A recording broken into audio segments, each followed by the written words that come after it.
Runner in scoring position now for Tennessee with 2 outs. Hunter Inslee at the plate for the Vols.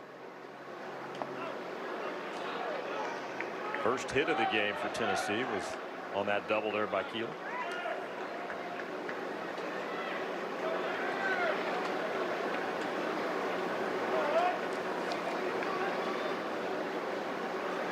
So Tennessee opened with Oklahoma State yesterday with a victory. Rice here this afternoon. And then tomorrow they get the early game against Arizona. Well struck ball to right field past Boca Chica. RBI single there by Inslee. Keelan comes in, and Tennessee increases its lead to 4-1. Yeah, that's how quickly this Tennessee lineup can strike. You get the 2 quick outs to start the inning, and then held by Keelan, and Inslee lines that ball by the second baseman of Rice, Boca Chica. And just like that, a couple of hits. Well, I guess all we had to do is start talking about it, Randy.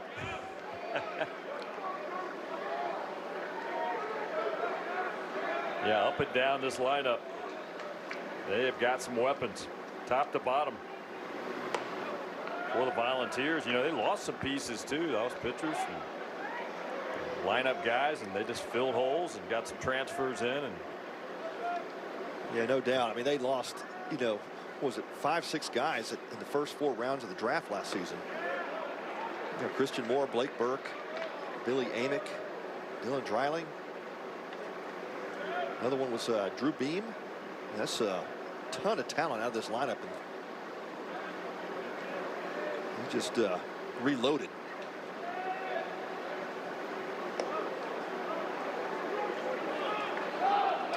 He's got a couple of guys, somebody like Andrew Fisher, who's over from Ole Miss. You got Liam Doyle, who pitched yesterday.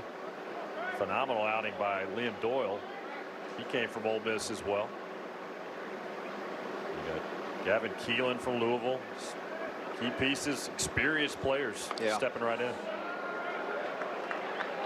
That's the key. You fill your gap, especially when you have a big turnover. And I think a bit of the surprise for Tennessee, though, and I think Tony Vitello would tell you this, is, of course, you recruit great players. That's what you're supposed to do. But then to have the impact that some of these freshmen have, that's been really impressive. Hard to crack this lineup at Tennessee. And he's got 3 freshmen off to a tremendous start. Andrew Fisher takes a walk. That's back-to-back walks for Fisher. First base. He moves up to second base. There's been 2 outs here in the second.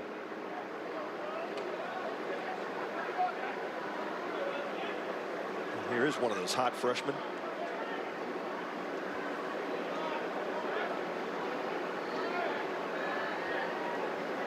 Levi Clark. Fun player to watch. Enjoyed seeing him do his damage yesterday.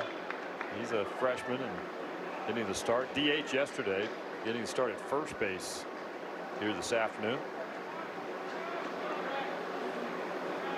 Yeah, leads the Vols in RBI, and then 6 of his 10 hits have gone for extras. That one's got good carry to right field. Kiss that one goodbye. A 2 or 3-run shot for Levi Clark. Going oppo to right here at Dyken Park. Man, that's just about as pretty a swing you're going to see. McCracken trying to go up in the strike zone with the fastball, and Clark's such a patient hitter. You know, just generates tremendous bat speed, but going backside, opposite field.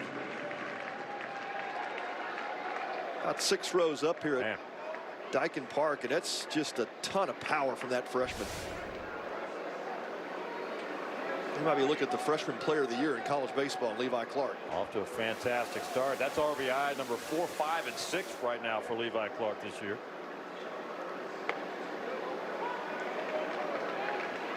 Let's see a home run count for him right now. I believe that's a number 4 for him. Yeah, 4. I say RBI 16. I was going to say, yeah. Yeah, I was off. I was reading the box score here on the stat broadcast. It was a little bit off. Yeah, he's smoking right now. He is piling them on. He is.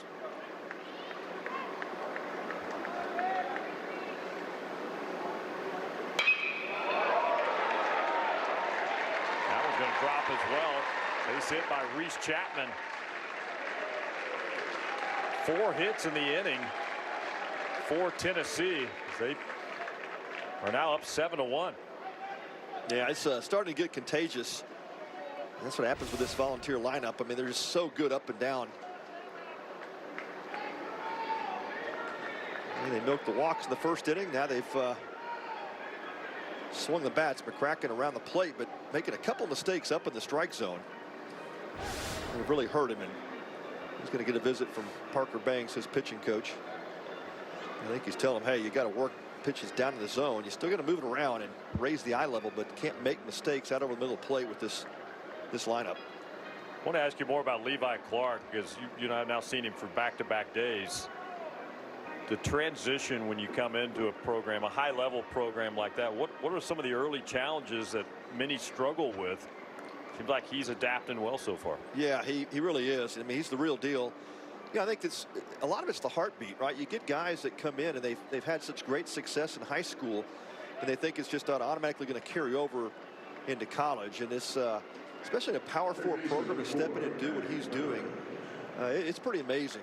I mean, it's you always want to see how these players handle it from an emotional, behavioral standpoint. And Tony Vitello says, you know, he just has stepped in and act like he's been here for years.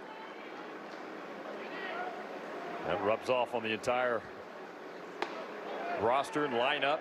You see a young guy step in, a little motivating for everybody, right. I think. Right? You bet. Yeah, it raises all boats, right? When you get young players competing for spots, you know, these older players come into these programs, they know you've got talent all around. You've got to win your position every year. Sharply hit, left side, foul ball. This is Manny Marin, freshman. Had a sacrifice fly RBI in his first at-bat in that first inning. And Tennessee put up 3 against Rice. They've added 4 more so far here in the second. Slow roller second base. Boca Chica will handle it. Over to Carlson for out number 3, but not before another big inning from this Tennessee offense. They've added 4 more. They're in control after an inning and a half at 7-1 Tennessee.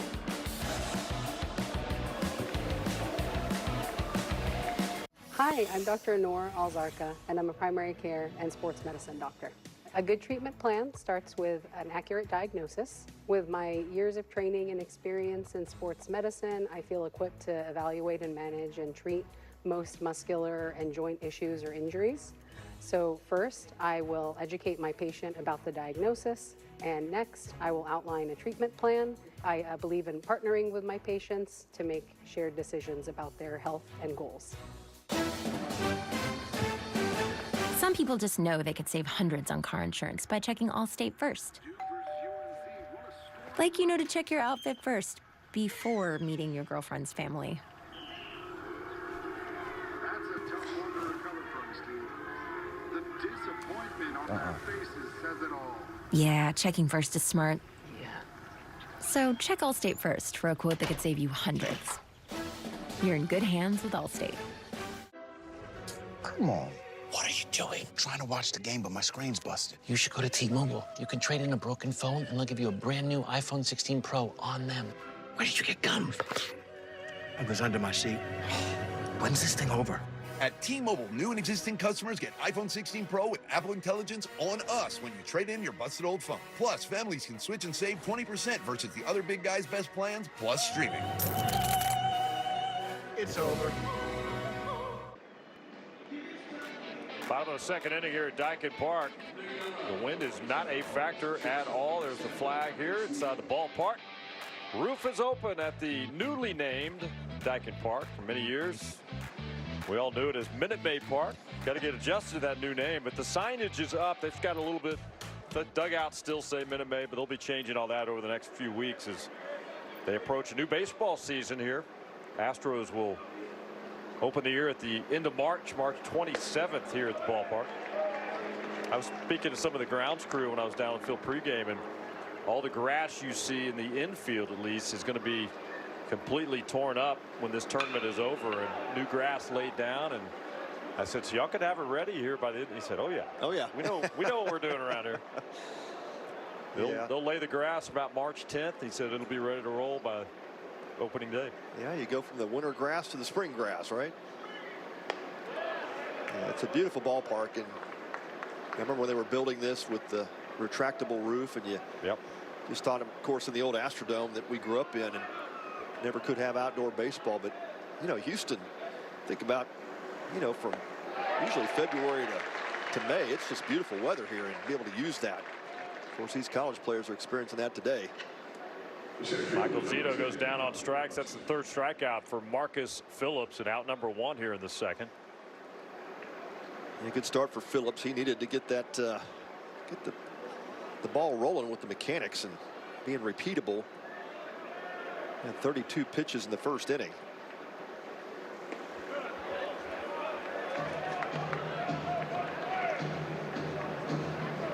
Marcus Phillips, 6'4", 246. I mean, you're just looking at him right here on the broadcast.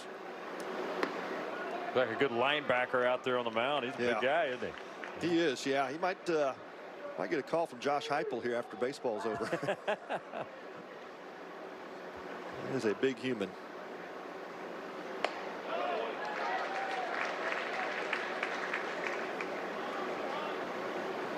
First inning, he was 96, 97.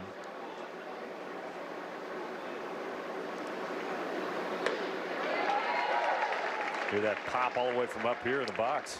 And there's another 97, and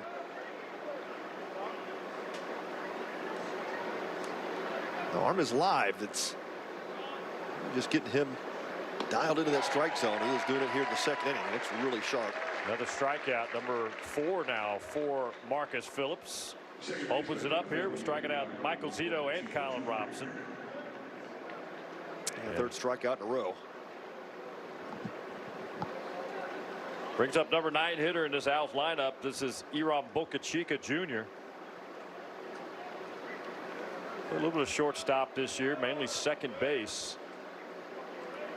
First glance, you look at his frame here, Pat. He's what, 5'7", has the pants pulled up high.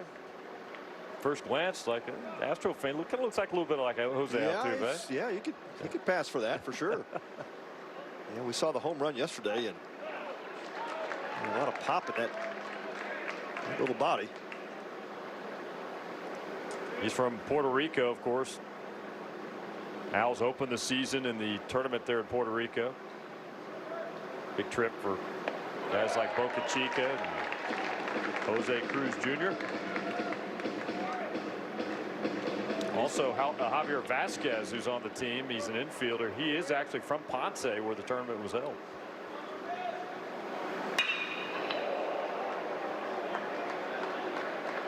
Fly ball center field. Quick work in the second inning for Marcus Phillips. We go to the third, 7-1 lead for Tennessee.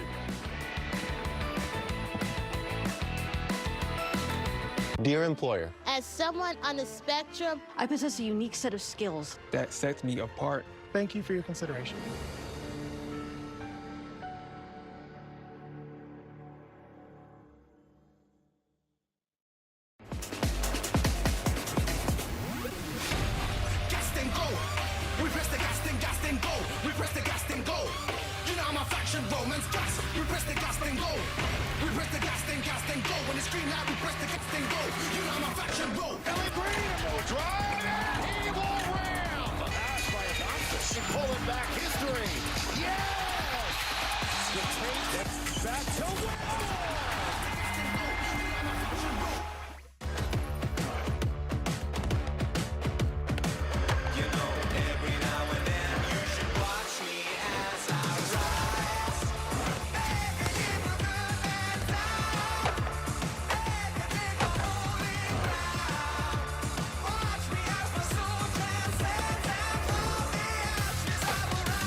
Astros spring training action on Space City Home Network. The excitement, the emotion, the passion. This is H-Town High School Sports with Todd Freed. See it all right here on Space City Home Network. All right, fans having some fun here at Dyken Park. 7-1 lead for Tennessee. Take a look at the results from Friday here at the Astros Foundation College Classic. Mississippi State opened with a victory in 7 innings over Rice, 14-3. At middle game, Tennessee beat Oklahoma State. And then last night, a thriller as Arizona beat Texas A&M in opening day here at the Astros Foundation College Classic. This is the first of 3 today, and 3 more coming up tomorrow. That one's going to stay up. Good hustle and play made by Landon West for out number 1. Yeah, good job of picking that ball up. It's bright sky here. It's really difficult.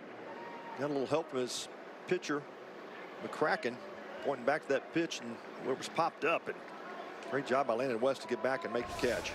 Running out of real estate there, ran into that net before he hauled that one in. So Stone Lawless out, brings up the number 9 hitter. This is Jay Abernathy. He's from Ackworth, Georgia. He's a freshman in this volunteer lineup.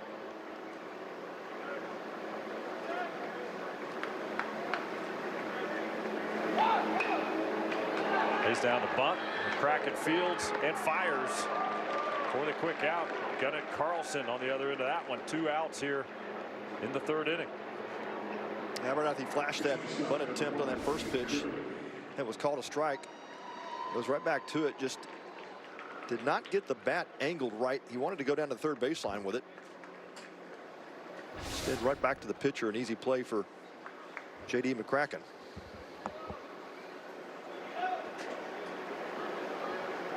Dean Curley steps up. Takes his time getting into the box after 2 quick outs here. Gives a little bit of a breather to Marcus Phillips after 2 fast outs here in the 3rd. First pitch called strike to Curley. Curley already his 3rd at bat in this one. He walked in the 1st inning and struck out looking in the 2nd. Curley hitting .344 on the year.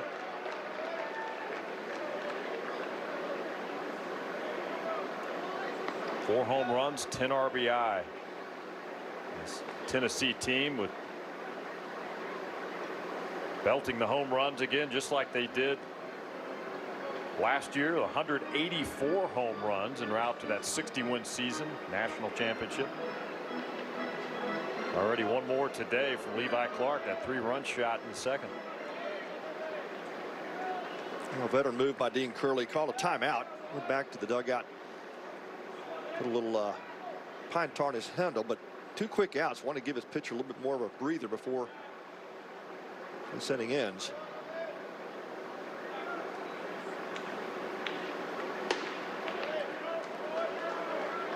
A little bit of activity out in the Rice bullpen. Not sure how long Jose Cruz Jr. He knew McCracken would be 2nd in line. See how long he stays with him.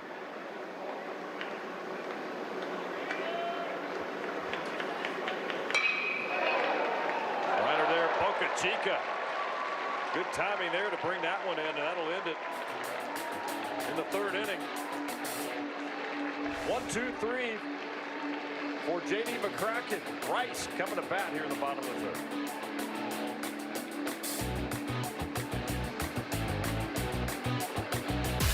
It's go time for the amazing Rooms to Go anniversary sale going on now. Big on style and savings with 0% interest-free financing now until January 2030. Get super low monthly payments on living rooms, bedrooms, dining rooms, kids, and patio with no interest until January 2030.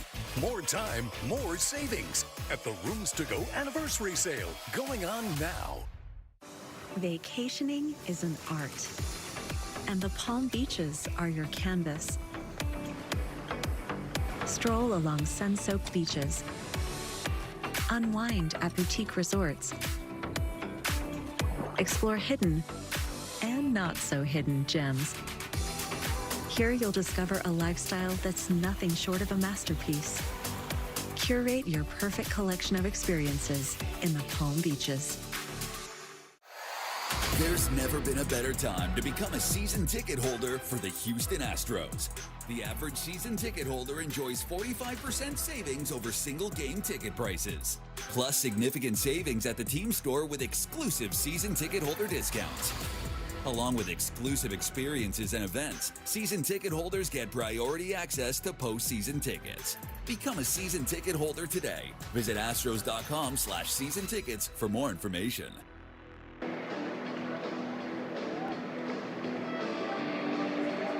All right, bottom of the third here at Dyken Park. Marcus Phillips off to a nice start here today for the Volunteers.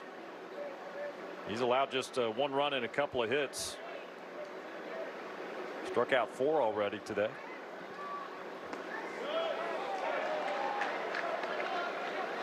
Third inning, and Tobias Motley, leadoff man in this Rice lineup, will start things off.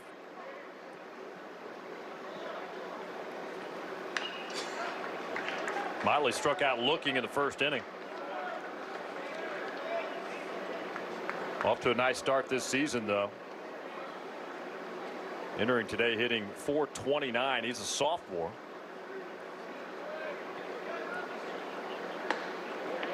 Another local Houston area product from Cy Ranch High School, northwest part of the city.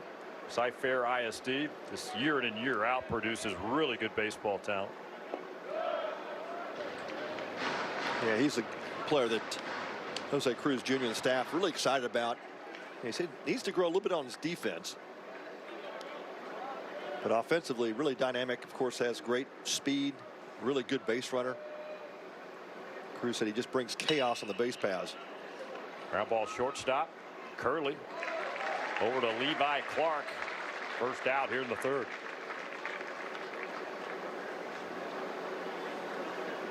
Yeah, he's really looked comfortable at the plate, swinging it well. With experience, gets more time out there in the left field areas where primarily he's played. Rotated a little bit with Trey Duffield out there. Duffield's getting the day off today for Rice.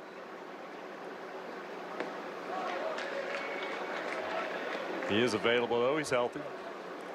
See if we see him later in this game or perhaps tomorrow. This is Austin Epley, though. He's getting a start for Rice today out in right field. Going to get his bat going. He had a great at bat in the first inning, earned a walk on 11 pitches. Spoiled a couple of really good pitches from Phillips.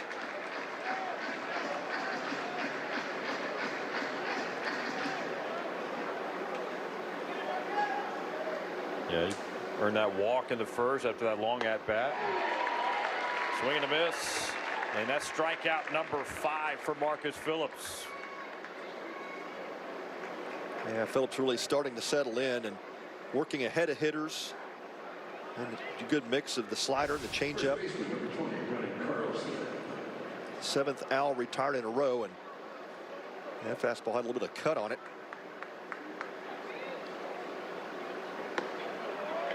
Hopefully not able to catch up. Got it. Carlson at the plate now. Carlson singled to left field in his first at bat back in the first inning. Good swing on it, but comes up empty. That one was 97-mile-an-hour fastball. Marcus Phillips has been pretty consistent with his velo today. Another strikeout. Strikes out 2 in the inning.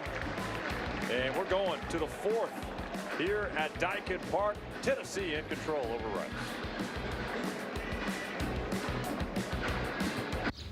Did they just hop from a baseball game to a show on Max without leaving DirecTV? It's like all their apps and channels are connected. Oh, it's all connected.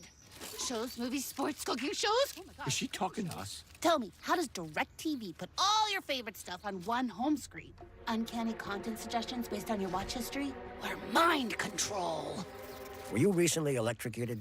A better way to watch whatever you want to watch. Well, I, for one, am intrigued. We are are the Tennessee Volunteers. People who create connections, push boundaries, do the research that changes lives. We've got world-class academics and championship athletics. To be the best, you gotta learn from the best. And if you want to lead, you gotta light the way.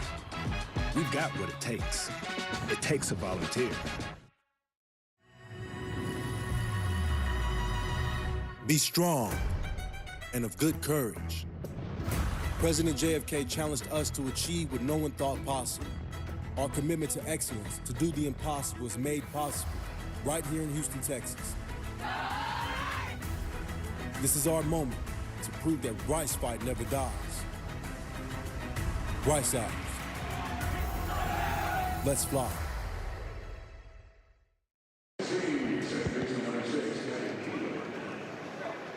Top of the fourth inning here at Dyken Park. Tennessee on top 7-1. Randy McElroy, Pat Combs with you up in the booth, and pleasure to be joined by the head coach here as we get going in the fourth inning. There he is, Jose Cruz Jr. Jose, good to see you, man. Thanks for the time. My pleasure. Randy and Pat up here in the booth. Not the start you wanted, but you and I were talking beforehand. You like the talent you've got on your roster, and still very early in the season as you get a kind of a grasp of what you got to work with here. Oh, absolutely. I mean, absolutely not exactly where we want to be at the moment. With a 7-1 right now. We're trying to give some guys some experience. The guy who started for us is a freshman, so it's his second start. We're trying to build him up. And that ball needs to go foul. Nope. So, you know, it is what it is.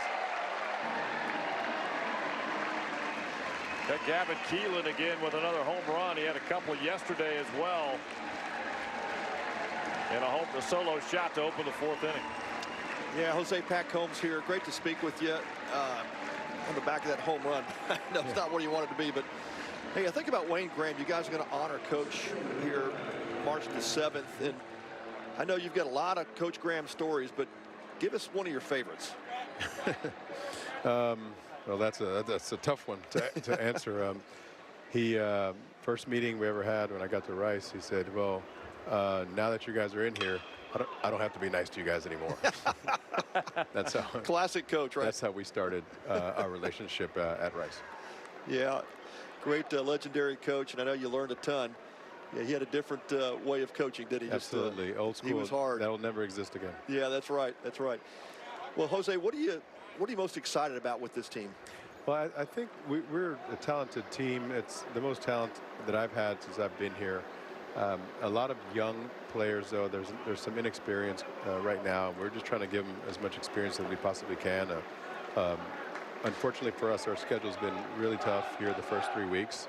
But, you know, we've had some guys rise to the occasion. We've had some good and some bad. Some guys finding different positions. Some freshmen working their way into the lineup.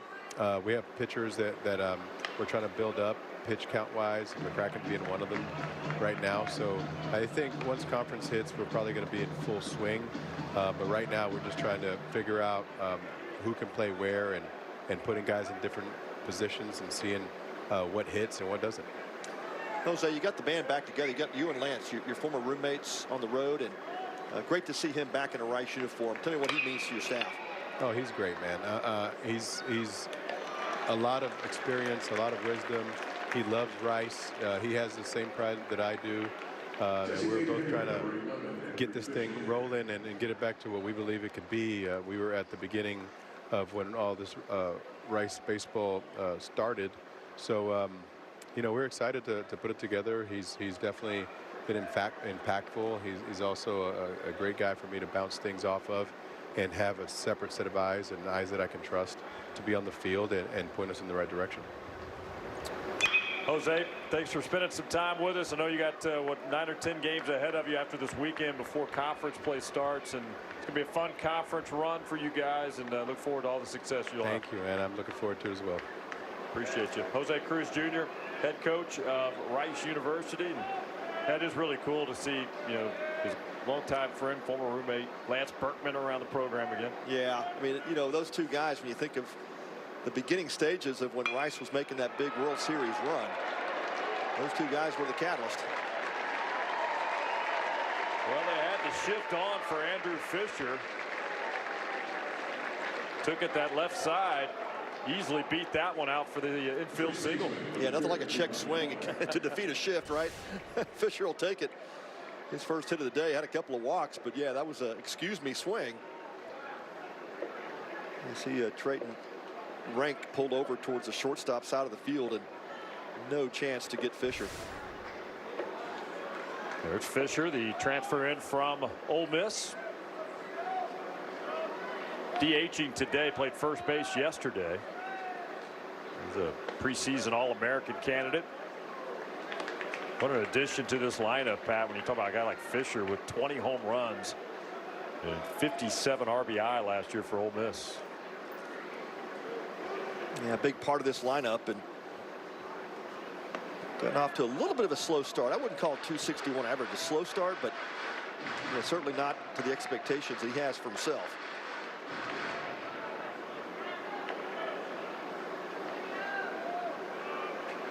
So Fisher on board, one out here in the fourth inning.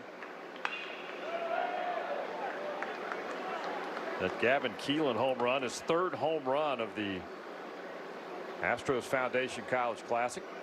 Here's Levi Clark, who ripped that 3-run homer in his last at-bat. What a start he is off to as a freshman now. 16 RBI already this season. Throw down. Fisher called out. I think he thought he got a hand in there. Yeah, he immediately went to his head. He wanted to get a check of this play, and I think his head coach Tony Vitello agrees with him. Yeah, great throw from Landon West. Take a look at the replay here. Yeah, Boca Chica, the second baseman for Rice. It looks clearly safe from here. Yeah, he got that left hand in. Yeah. It really wasn't that close. I thought it might have been a little closer in real time, but yeah, good throw by West. It was right on the money. Tag from Boca Chica looked like it was late. Hopefully this will be a quick review. And we had that one last night, Randy, that went about 10 minutes. They had some technical difficulties and communication problems.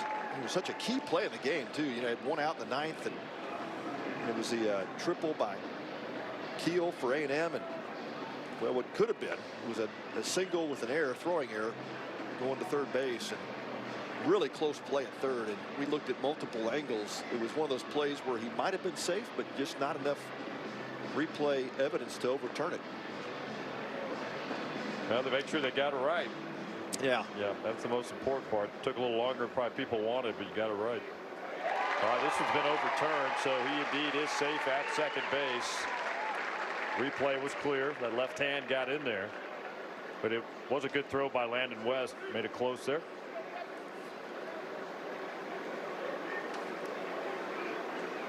Right fielder, number 13. So they got the strikeout of Levi Clark, but Fisher advances with the stolen base there. So 2 outs here in the fourth. Well, Tennessee has had some lopsided wins already. 5 of their 9 victories have been by mercy rule, the 10-run rule. It is in effect throughout the tournament. 8-1 lead. I'd have to play 7 innings complete to get there, but right now Tennessee on track. Unless Rice can stop the bleeding here. Reese Chapman at the plate for Tennessee. Reached on an error back in the first inning, singled in his second at bat in the second.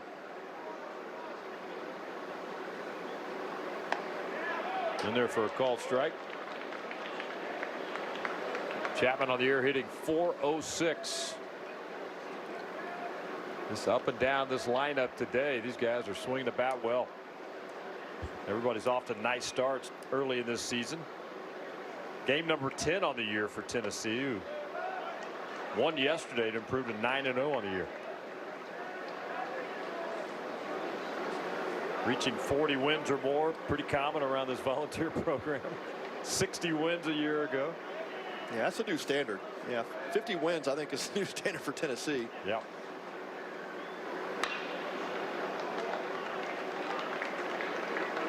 They're the only team in the country with 50-plus wins in 3 of the last 4 seasons. One of only 4 teams to win 40-plus in each of the last 4 seasons. That is definition of consistency right there, man. And in a conference like the SEC, you know, you look at the competitive balance that's in that conference. Yeah, that's what's so amazing. Yeah, really is, when you can win that many games in the most difficult baseball conference in college baseball. That speaks to the model that Tony Vitello has built at Tennessee. There's Lance Berkman right there with the glasses on. Volunteer assistant out there quite a bit. I've seen him in practice a few times, of course, here at the games, and really enjoys being reconnected to this Rice program. He'd been the head coach at Houston Christian University, formerly HBU, over the last few years, and ran that program and stepped down at the end of last season, and they connected and said, hey, I want to be a part of it, and made it happen. Yeah, I think Lance will be the first to tell you he loves coaching, loves being around these young adults. That ball smoked. Manny Marin, the freshman, deepest part of the ballpark right there in that left center corner. That's 366 out there, carried to the warning track, but Tobias Motley right there for the out. Tennessee adds another one. Go to the bottom of the 4th. They are in control, 8-1. There's nothing better than a game. A great tasting Miller Lite. It's less filling, Miller Lite. Tastes great. Never understood this argument. Let it be both. Miller and Miller. I like it. Tune into Space City Home Network for the countdown to Rodeo 2025, where we will look ahead to all things Rodeo Houston. It is iconic and a piece of this community, including a peek into the concert lineup creation. It takes at least a year out, just kind of depending on the artist that we might be trying to get. And a complete rundown of all the rodeo competition. The money is incredible and is life-changing for them. It's the countdown to Rodeo 2025 on Space City Home Network. At First Tee, we teach kids how to play golf, but that's not our end game. Golf is simply our means to teach life lessons that build inner strength, self-confidence, and resilience. It's more than a game. It helps them be more independent, more secure. It has given them more confidence, and I think that helps them with everything else. Come join us at First Tee.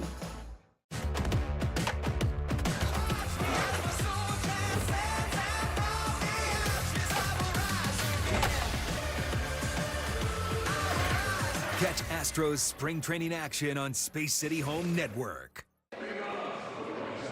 Bottom of the 4th here at Dykin Park, 7-1 lead for Tennessee. Randy McAvoy, Pat Combs. Pleasure to be joined now by the head coach of Tennessee, Tony Vitello. Coach, good to see you. Thanks for carving out a couple minutes for us. Yeah, no sweat. I think it's easy to kind of do anything on a day like today, even get walked in front of by a freshman right there. But yeah, it's gorgeous here, and the kids love this park so much, not just our team, but I mean, Rice is familiar with the park, and every time you get to be here, it's a blessing. I want to ask you first question out of the gates, just coming off the special season you had, the national championship, celebrating that, but turning the page and getting ready for a brand new season and try to run it back again. What's the challenges there? Yeah, I mean, I get what you're saying. No running it back, though. It's not a Kendrick or Drake, whoever side you're on. It's not a Spotify track.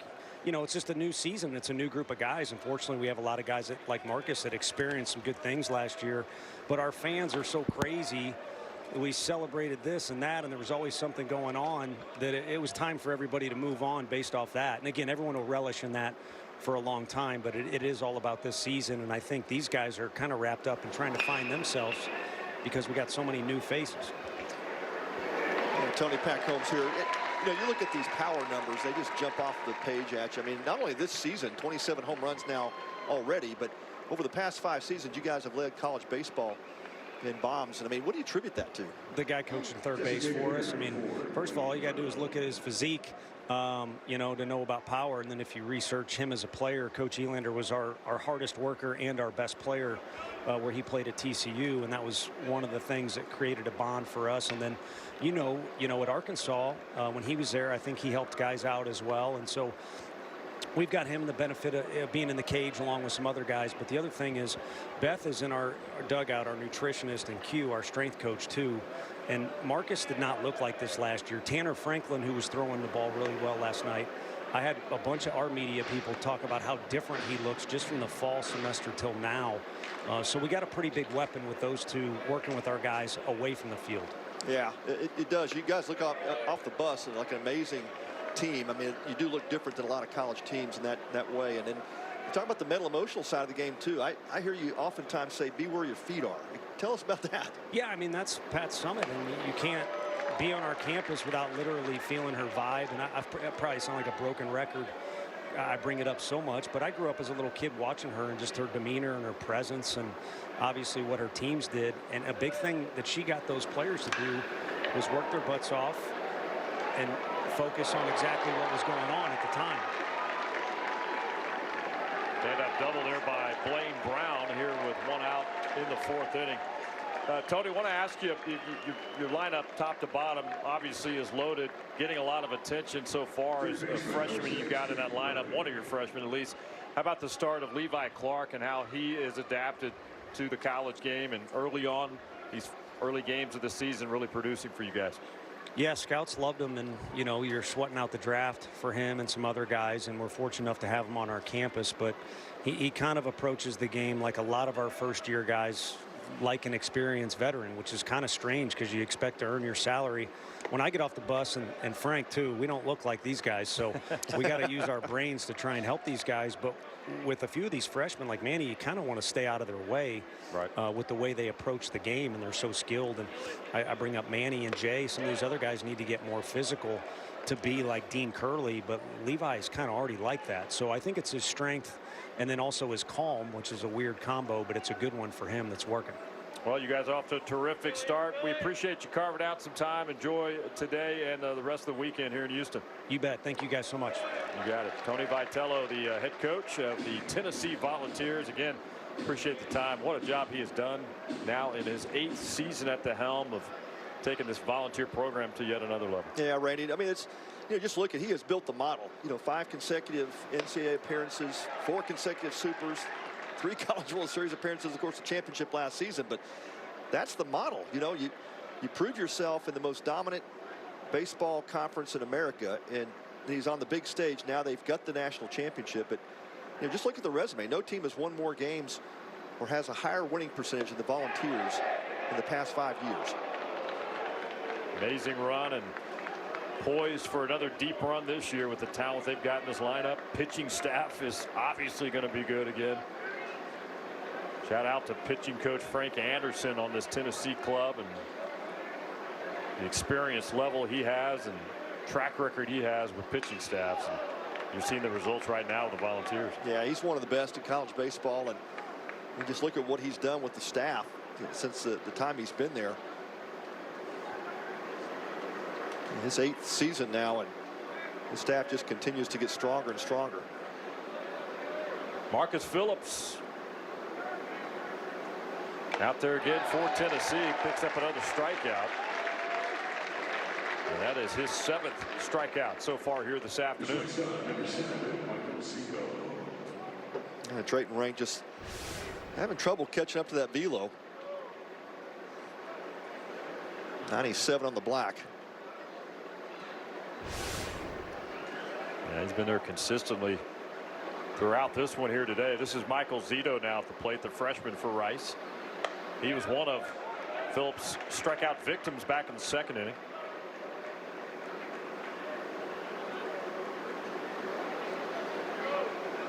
You get caught up talking about the offensive production with Tennessee, but they've also got incredible pitching. Throw in right there. So runners on the corners now with 2 outs here in the 4th. Yeah, that ball was smoked. by Michael Zito. Saw Gavin Keelan go to one knee and try to pick it. Ball jumped up on him, and it's one of those plays you don't want your body in front of it. That hit you right in the mouth. That'd break a few teeth. Yeah, he smoked that one. Yeah, that ball was hit extremely hard. 8 runs, 6 hits for Tennessee. 1 run, 4 hits for Rice. We're going to get back in this one, down 8-1 here. Colin Robson at the plate for the outs. Robson, his first at bat, the second also struck out. 0 for 1 today. On the year, Robson hitting .357.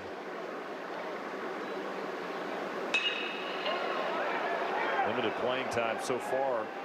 Well, his 11th at bat of the year.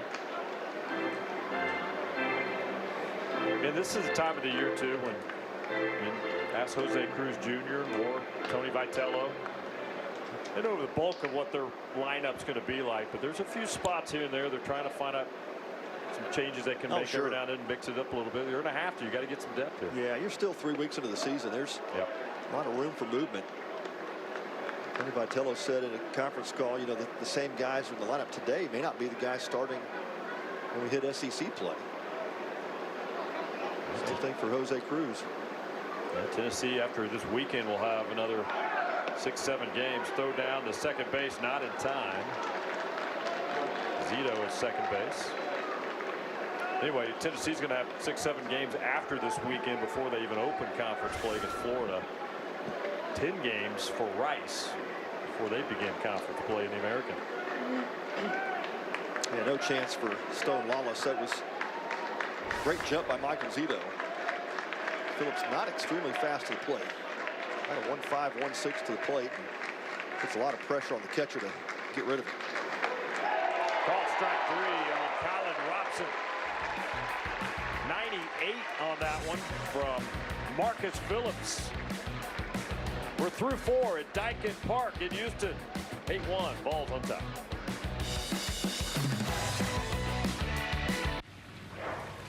So, do you do tricks? No, Richard, I'm a genius. I'm not doing tricks for you. Right. Oh, all right, fine. I'll show you one trick. Toss me your phone. Okay, here we go. NerdWallet will find the right credit card or auto insurance for you in minutes. Yep, just by answering a few simple questions. Wow, smart. Yeah, it's smart. It's genius, Richard. Genius, Richard. Genius! Nerds! Come on. What are you doing? Trying to watch the game, but my screen's busted. You should go to T-Mobile. You can trade in a broken phone, and they'll give you a brand new iPhone 16 Pro on them. Where did you get gum? It was under my seat. When's this thing over? At T-Mobile, new and existing customers get iPhone 16 Pro with Apple Intelligence on us when you trade in your busted old phone. Plus, families can switch and save 20% versus the other big guys' best plans, plus streaming. It's over. The Texas Children's Houston Open is here. Houston's iconic PGA tournament is back in full swing, March 27th through the 30th, and tickets are on sale now. Get ready for an experience like no other in Memorial Park. The Texas Children's Houston Open is the perfect place to host family, friends, or clients. With general admission, venue hopper, and premium hospitality options available. Visit tchouopen.com/tickets today. Top of the 5th inning here at Dyken Park in Houston. Day number 2 of the Astros Foundation College Classic. Beautiful weather day, and of course it's that time of the year. It's baseball time. Take a look now. Catch all the action on Space City Home Network as the Astros 2025 season kicks off for spring training. It is underway out in Florida. Get a sneak peek of the newcomers and the starters. Join Todd, Jeff, and Julia for the latest insights and analysis to Astros spring training right here live on Space City Home Network. Matter of fact, right now on the main channel, it's Astros and Yankees going on there in Tampa, Pat. Spring training and into the couple more weeks, 3 weeks or so, we'll be back here to open the new season. Yeah, it's amazing how quickly it comes, right? We'll be here and for a look for some of the Astros. Got Jose Altuve moving to likely left field, and all kinds of storylines brewing as they try to win another division championship.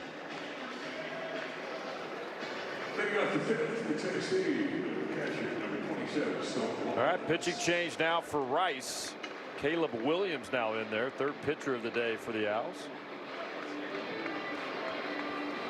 Yeah, I've not seen Caleb Williams this season, so getting a shot here against Tennessee.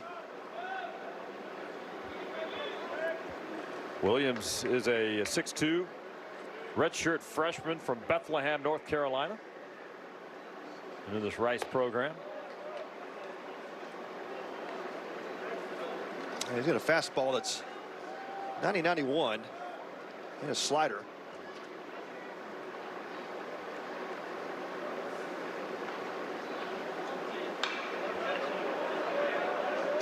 Stone Lawless leads it off for Tennessee. Lawless, fly ball out to center in the first, popped up to the catcher his last at bat in the third inning. Lawless hitting .333 on the year. In there for a called strike. He was the count 1-1. 3 runs in the first for Tennessee, 4 runs in the second inning. They jumped out to a 7-1 lead. They added 1 more in the fourth. Looking for win number 10 on the season today. They said he didn't hold up Lawless, and he is called out on strikes there. Out number 1 here in the top of the 5th inning. Yeah, good pitch by Williams. Slider down and away, and Lawless couldn't believe the call. It's like he took his helmet off. Yeah. He said, what? did I just read you right? Fourth strikeout by Owls pitching today. Jay Abernathy back at the plate now for the Volunteers. Abernathy 0 for 2 today. Off to a .318 start at the plate this season.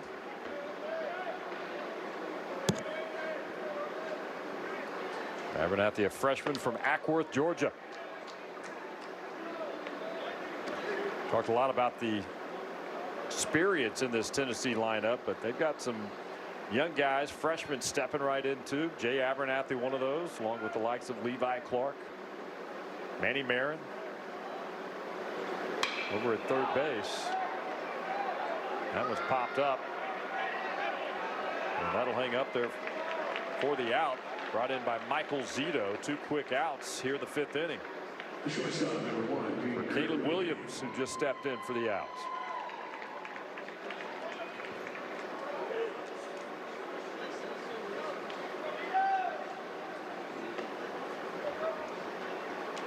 Rice will play Texas A&M tomorrow in the final day of the Astros Foundation College Classic. That'll be the last game tomorrow, in fact. Rice and the Aggies scheduled for 7:05 Sunday night. And meanwhile for Tennessee, they will take on nationally ranked Arizona in the early game tomorrow. I believe that's just after 10 a.m. start time here at Dyken Park. Ground ball out will do it in the top of the 5th inning. Quick work for Caleb Williams. The Owls with some work to do coming up here in Houston.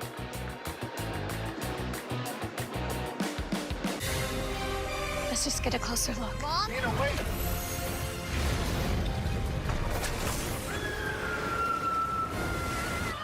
Five immersive worlds.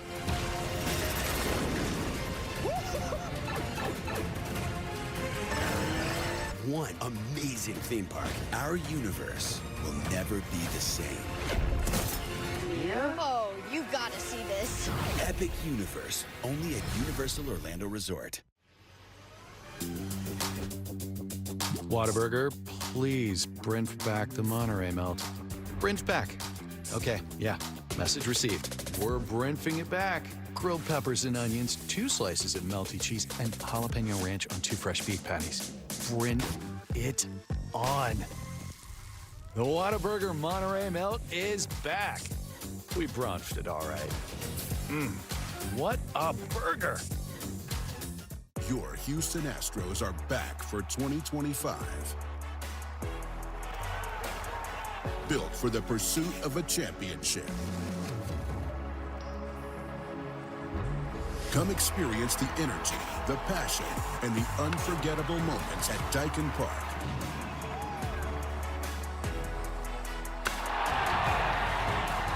Tickets through June on sale now.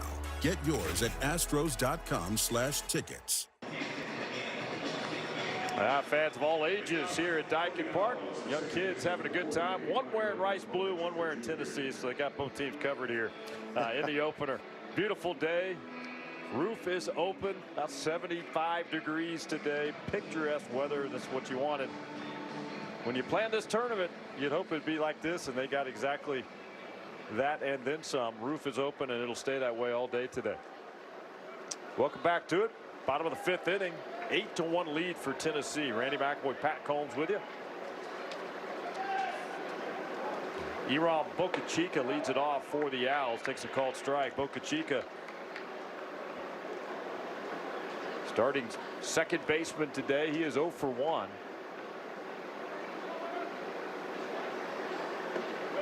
Hitting .273 on the year.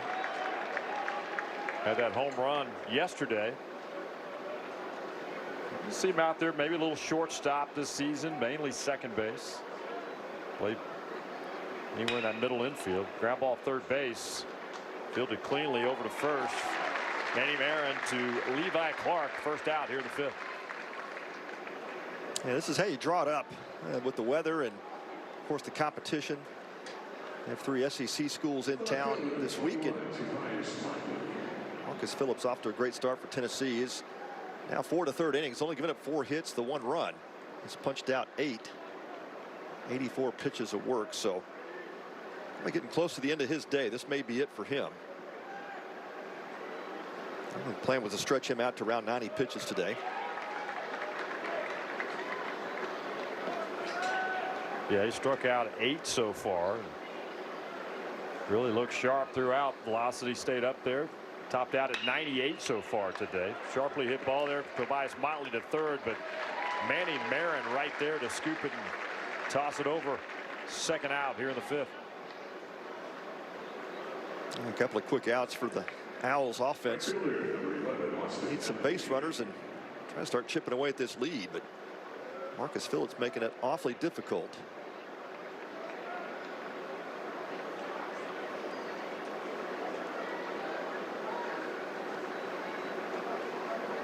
Austin Epley hitting second in the lineup. He walked in his first at-bat, struck out in the 3rd, but that first at-bat for a guy who's a little slow out of the gates this year offensively, it was a really quality at-bat, an 11-pitch at-bat, in fact. Coaxed a walk out of it. It's got to help you mentally a little bit when you're slow out of the gates swinging a bat.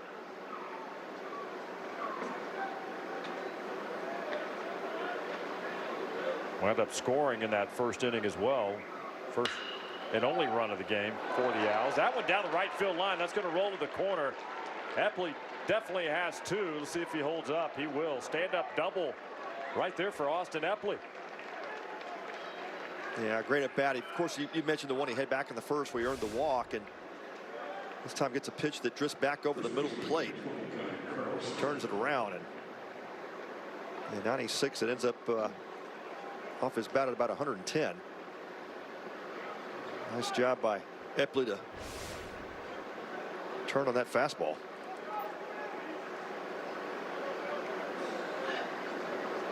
One on here with 2 outs for Rice. Up to Gunnett Carlson now. Carlson singled in the 1st inning and struck out in the 3rd. This might be it for Marcus Phillips.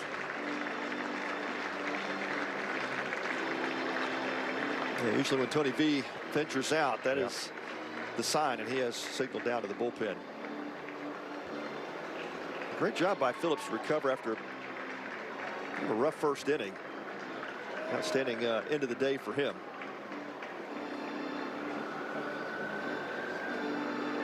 We'll take a break. Pitching change here at Daikin Park. Give you the numbers on Marcus Phillips. Info on the new pitcher coming in for Tennessee. We come back 8-1. Tennessee on top.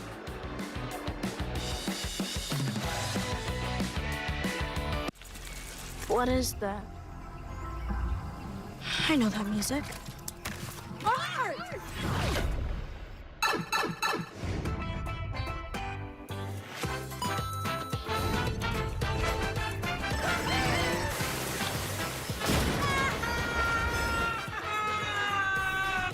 Guys, you gotta see this. One of 5 immersive worlds in Epic Universe, only at Universal Orlando Resort. I'm Dominic Manine. I'm a primary care sports medicine doctor at Memorial Hermann, the Woodlands campus. I think as a primary care doctor, we kind of take a unique perspective of really thinking about how it affects it on a mental level. So you got to get the patient to buy into the mental aspect of rehab and recovery and what that looks like, and then finding out what their goals are so you can curtail the treatment towards that.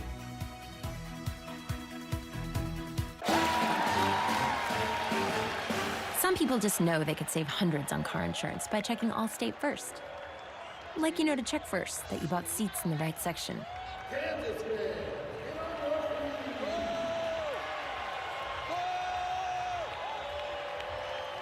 Yeah, checking first is smart. So check Allstate first for a quote that could save you hundreds. We'll see.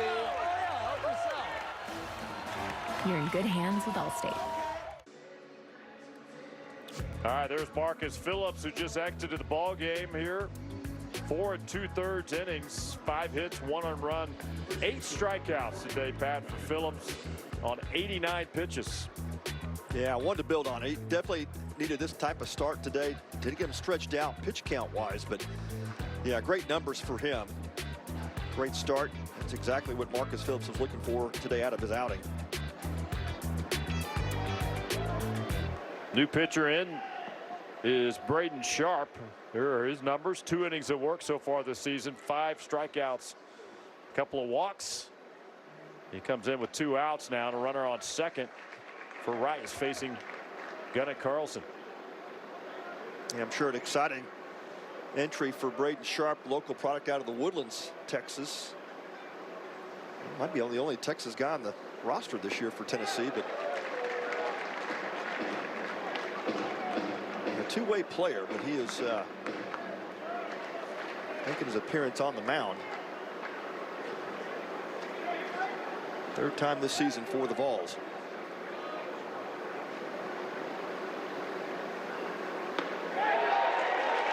Call 3rd strike. Sharp comes in and closes things out in the 5th inning. Another strikeout for Tennessee pitching. That's the 9th today. We go to the 6th inning here in Houston. Vols in control 8-1. There's nothing better than a game. A great tasting Miller Lite. It's less filling than Miller Lite. Tastes great. Never understood this argument. Let it be both. Miller and Miller. I like it.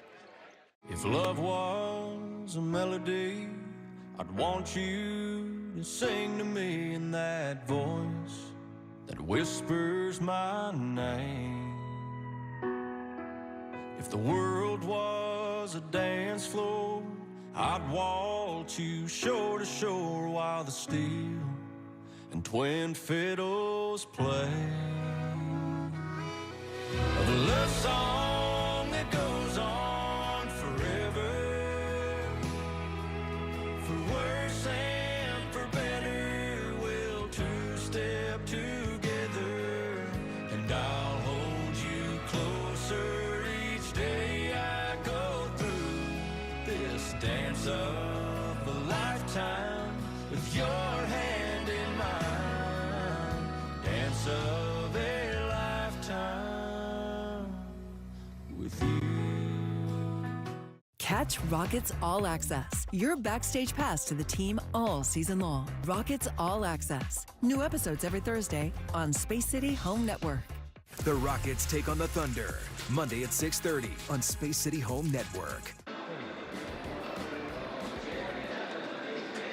Top of the 6th inning here at Dyken Park in Houston. Day number 2 of the Astros Foundation College Classic.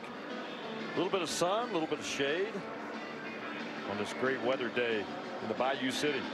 Mid-70s, low humidity, perfect conditions. And the roof is open here at Dyken Park. There's a shot of it right there. Didn't ask for a better day for baseball here. Full day of it. 3 more games here on the second day. Yeah, it is perfect. All weekend. We'll take one more day of this before we have to get out of here. And just a perfect weekend for college baseball. And well-attended tournament. It's been around 25 years. And what a great history for a lot of these college programs to be able to come to Houston and know that they're going to get their games in. If we had bad weather, of course, the roof would be closed. They still get their games in. And that's big for these coaches this time of year. Absolutely. Pitching change, by the way. We'll tell you about him coming up. Gavin Keelan here. He's done nothing but hit home runs on this trip to Houston. A couple of them yesterday. And another one here today. Back in the 4th inning. That big blaster right field. He is swinging a hot bat right now. Keelan hitting .483 so far this season. And that home run, by the way, was number 6 on the year. 13 RBI to start this year. Roycraft now in to pitch for Rice. Trying to gather some info because he's not on their listed roster. Nolan Roycraft. Here it is. There it is. Yep. And on their notes, he's number 42. He's number 33 today. He's a local product out of the Woodlands. Well, good look at the lefty for Rice Owls. Fastball is mid-80s. Curveball and a changeup. He really relies on his secondary pitches, and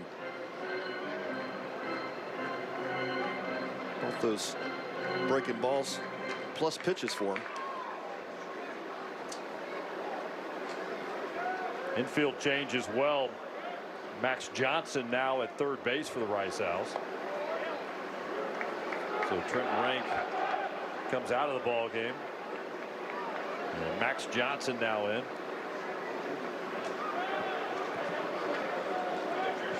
Well, we thought this might be kind of a bullpen type day for Rice. Blaine Brown, the starter. Keelan gets a hold of that one. Wow. And that's out of here as well. I thought that was going to hit the wall. It carried well into that bullpen of Rice. Home run number 4 already in 2 games here at Dyken Park. Yeah, this is wow.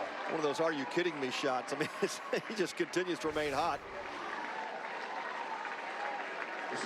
He had back-to-back home runs yesterday in the 1st and 3rd inning. Today he does that again. This time in the 4th and the 6th. I think Keelan's going to ask his head coach Tony Vitello, "Will you stay here and play the rest of our home games?" Yeah, can we reschedule a little bit? Get some games here. Wow, he is seeing the ball well.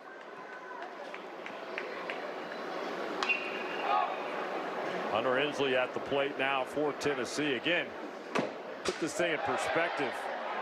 4 homers in 2 games. That is 7 home runs now and 14 RBI on the season. Slugging percentage keeps climbing there for Gavin Keelan. Wow.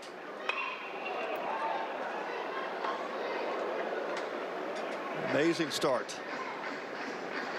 3 for 3 today. Had that double in the 2nd, and of course back-to-back homers.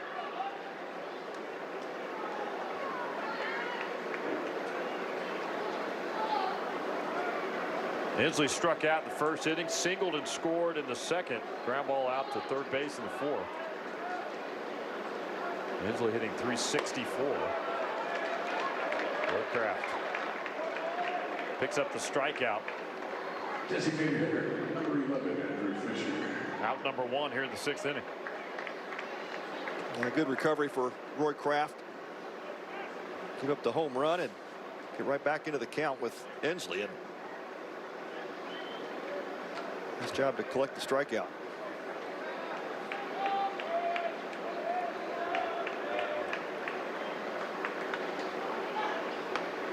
First pitch called strike on Andrew Fisher. Fisher, the DH today, played first base yesterday. The transfer, of course, we talked about that from Ole Miss. 1 for 1 today. Had a couple of walks. In fact, his first 2 at-bats were walks. He scored in both the first and second inning.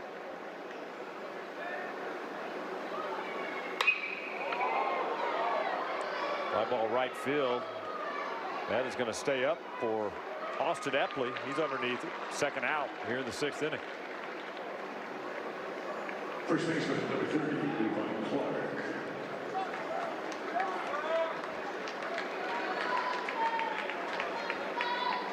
So 2 outs now. Brings up the freshman Levi Clark. Struck out in his last at bat, walked in the first, but in between had the big home run, a 3-run shot to right field. And no doubter went opposite field and blasted that one. That was his 4th home run of the year.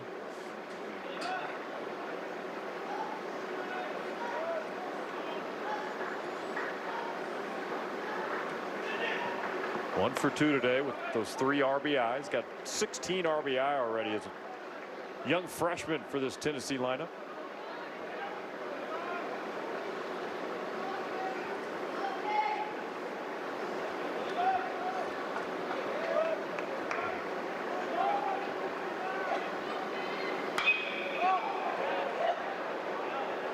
Out off right side. And it's a 1-2 count on Fisher. I mean on Levi Clark.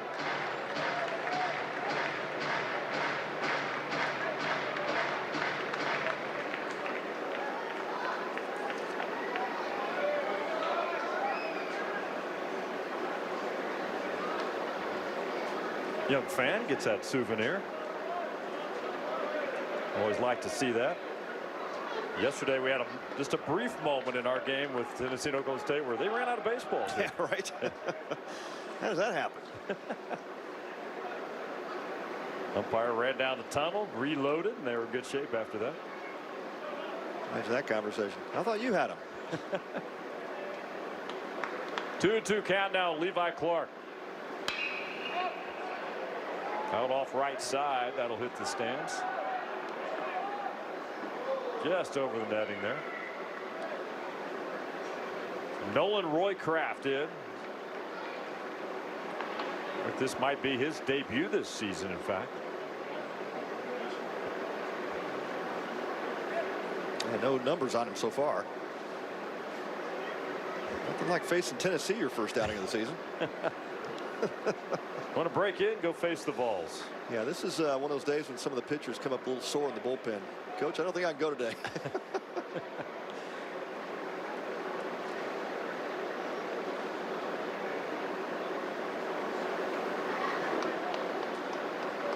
There's a good look there at Levi Clark. Doesn't look like a freshman, does he? Does not. Here's the 2-2. Swing and a miss. And Nolan Roycraft picks up the strikeout. 2 strikeouts in the inning for Roycraft. 9-1 lead as they get another home run from Gavin Keelan. Go to the bottom of the 6th. Rice with some work to do.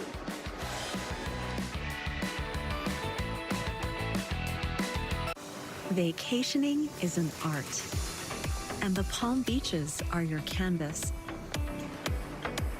Stroll along sun-soaked beaches. Unwind at boutique resorts. Explore hidden and not so hidden gems. Here you'll discover a lifestyle that's nothing short of a masterpiece. Curate your perfect collection of experiences in the Palm Beaches. There's never been a better time to become a season ticket holder for the Houston Astros. The average season ticket holder enjoys 45% savings over single game ticket prices, plus significant savings at the team store with exclusive season ticket holder discounts. Along with exclusive experiences and events, season ticket holders get priority access to postseason tickets. Become a season ticket holder today. Visit astros.com/season tickets for more information.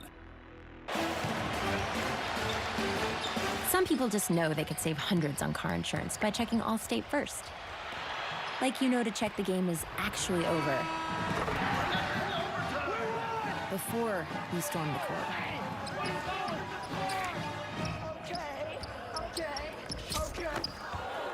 Yeah, checking first is smart. So check Allstate first for a quote that could save you hundreds. You're in good hands with Allstate. Great weather day here in Houston. Day number 2 of the Astros Foundation College Classic. We're in the bottom of the 6th inning now. All Tennessee. They lead Rice 9-1. The Rice Owls look to get back in it here. Landon West, the freshman, will lead it off for the Owls. Pleasure to be joined here in the booth by longtime legendary college baseball coach Ron Polk, of course, longtime head coach there at Mississippi State. Coach, good to have you in the booth with us today. Nice to be here on this cold day. We've had some cold weather. I don't know about you all, but it's nice to get some heat. Yeah, Coach, great to have you. Of course, Coach Polk and I go back a long time. We connected on the 1987-1988 USA teams, and Coach Polk was part of that gold medal winning USA team in 1988. Of course, a long-time coach from Mississippi State, as you mentioned. Coach, you're a legend, man. Great to be with you again. Well, we were together for about 5 months. That was a long haul, if you remember. We finished up in Seoul, South Korea, but I did 7 tours with the national team, but that was the longest ever. That was, yeah. Long summer. They were trying to get us prepared for that international place. We met Millington, Tennessee. We trained for a while, then of course started that summer tour. We toured around a lot of places. Well, in fact, I just left Millington. I spoke at a high school down the road, Brighton. I went by the complex, and it hasn't changed very much. They've added some fields, but unfortunately, we left Millington, and then we went to Tucson, then went to St. Pete. Now we're in Cary. Oh man. Well, great to connect with you, Coach. You know, 31 seasons coaching in the SEC. You know, so many championships and victories, but what do you remember most about your days as a head coach at Mississippi State? Bad facilities all the way around. I mean, poor everything, but now it's amazing. It's an amazing conference in baseball now. It's top 5 teams in the recent poll or SEC. We won 5 national titles in a row by 5 different teams. And it used to be, when I grew up in Arizona, it was Arizona, Arizona State, Cal, Fullerton, Pepperdine, Stanford, USC, UCLA. It's not happening anymore. Right. Yeah, seeing the college baseball has changed so much, obviously, since you were a head coach. But you know, what do you like about the game today? What are the changes that you really felt like have improved the game? Well, the kids are better. There's no question about it. I mean, you know, when I was first starting coaching, I don't think we had anybody throwing 90 mile an hour. Now it's pretty much, that's a change-up. That's the standard, yeah. And that's changed a lot. The kids are bigger, stronger, faster. They have more distractions now with social media and everything else and all the internet and things like that. But they're still kids, and they still enjoy playing baseball, especially in our league. And I enjoy being around them. I do the color in our radio network, so I travel with them too. So I get to be with these guys, and they're the same as always, but little more distractions than before. Right. Javier Vasquez at the plate for Rice. Coach, I want to ask you more along the lines of how the game has changed in college athletics. You now have got the transfer portal out there. You've got NIL stuff you didn't have to deal with as a head coach. How has that changed college athletics, in your opinion? Not good. Not good. We're a league of NIL now in baseball. I don't even want to tell you what the budget is for NIL in the SEC, but baseball gets a lot of money because we draw good crowds. Unfortunately, on the West Coast, if you don't draw baseball crowds, you don't get baseball and NIL money. So we're going out to a lot the West Coast now recruiting because those kids are basically looking for money. Portal, you know, there's no consistency. We had 27 players new to this locker room in Mississippi State this year, 22 returners. Never happened before. And it's just in and out, in and out. Whether there's dedication to the school and the baseball program from the kids, at the same time, is there dedication from the coaching staff to the parents and the kids is questionable. We just don't have kids around for 3 or 4 years anymore. So that's a big change. And it's not good. The NCAA has pretty much washed their hands. I'm the former president of the Baseball Coach Association. We battled a lot. And now the battle's over because the NCAA said, don't look at us, look at Congress. Congress says, look at them. Nobody has an answer for this. Yeah, no leadership. Yep. Well, Coach. Not good, but go ahead, Ben. Yeah, not good in terms of some of the money and the influences there, because it feels like the game is kind of shifting towards those who have it and those who don't. And that's unfortunate for college baseball. Yeah, we might have to start thinking about 2 Omahas because the mid-majors, they develop a player, then they're gone. Yeah. I've had some mid-major friends lose their entire rotation that they thought were coming back in June and July as the portal went. And, I understand the kids are chasing the money, but I never grew up in coaching college baseball. In fact, I started in 1966, third base coach for the Arizona Wildcats. I got my master's degree there, but I'm still rooting for the Bulldogs today during the next game. But no, things have changed dramatically, and sometimes we get to the point the kids don't even ask what the scholarship is. It's what's the NIL, and that's bad. That's sad, yeah. It's sad. Same case for facilities as well. They'll come in and say, oh, it looks pretty good. Great facility, but that's not as important anymore, although you got nice ones out there. Oh, that's why we have a facility war in the SEC. I mean, everybody's trying to top everybody else. Yeah. Larger video board, bigger locker room, more expansive weight room, and that's where we're at now. And we got to live with it. And unfortunately, there's a lot of schools that don't have the NIL. That might be a replay right Yeah, I think so. Yeah, I thought he was safe. I'm used to replays now. That's another thing we never had. There's no more arguments anymore. There's no more coaches going in the field. I mean, I always felt that was important part of the game. That's right. Unless balls and strikes and you get one warning, then they throw you out of the game. I mean, there's no more on the field banter. Right. Yeah, where's the emotion, right? Where's the back and forth? Yeah, exactly. So a lot of changes, but it's still baseball. 90 feet to the bases, 60 feet 6 inches from the mound to home plate. And the game has changed maybe a little bit off the field, a lot more than on the field, but at the same time, it's baseball. Well, Coach, Rice Owls are going to honor legendary coach Wayne Graham. I know you knew Coach Graham really well, and it's going to be on March 7th coming up. Of course, we lost him last summer. And any Wayne Graham stories you can recount? Well, he had the best lineup card I've ever seen in my life. It was the English script. I mean, he must have been a... That's right. I mean, it was unbelievable. He must have took an hour to do his lineup card. It was perfectly done. Yep. And Wayne and I go way, way back. Sorry to lose him. And then Matt Bragger came in, and a good friend of mine. Then he left, and now we have Nelson Cruz there now. And I'm sure he's trying to get this thing going, but after watching him yesterday, it's not a typical pitching staff from Rice University. Right, exactly. Yeah. I remember back in the days of the Matt Andersons and Neiman's and those guys. I think it was the only draft ever where you had 3 pitchers drafted within the first 10 picks of the Major League Draft. Those are some crazy days for Rice. They were a handful. I was at UAB in that league, and we played Rice and Houston a lot. But to go to Rice or them come to our place, we knew that we were going to have to scratch for a run. Yeah. All right, after the replay review, Max Johnson was indeed ruled out there at first base on the ground ball. Yep. That's so much for umpiring from the press box. That's out number 2 here in the 6th inning. I want to ask you, you got to look a little bit at this Tennessee club and, of course, what they were able to accomplish last year, winning the national championship. And the job Tony Vitello has done to rebuild and fill some holes here. They look like another serious threat again. Well, you look at the stands. 5, 6, 7, 8 years ago, before Tony got there, they didn't travel well. Right. But look at that, all the way from Knoxville in Tennessee. So Tony's done a great job. But it's a very competitive conference. There's no question about it. There's no off weekends at all. And I enjoy still being a part of it, but at the same time, it's changed a lot. Yeah. Coach, great to have you with us in the booth. Enjoy the rest of the weekend here in Houston. Thank you. The legendary Take Ron care, Pat. Take Polk. care of my left-hander. There you go. Go to the 7th here at Dyken Park in Houston. Come on. What are you doing? Trying to watch the game, but my screen's busted. You should go to T-Mobile. You can trade in a broken phone, and they'll give you a brand new iPhone 16 Pro on them. Where did you get gum? It was under my seat. When's this thing over? At T-Mobile, new and existing customers get iPhone 16 Pro with Apple Intelligence on us when you trade in your busted old phone. Plus, families can switch and save 20% versus the other big guys' best plans, plus streaming. It's over. What is that? I know that music. Art!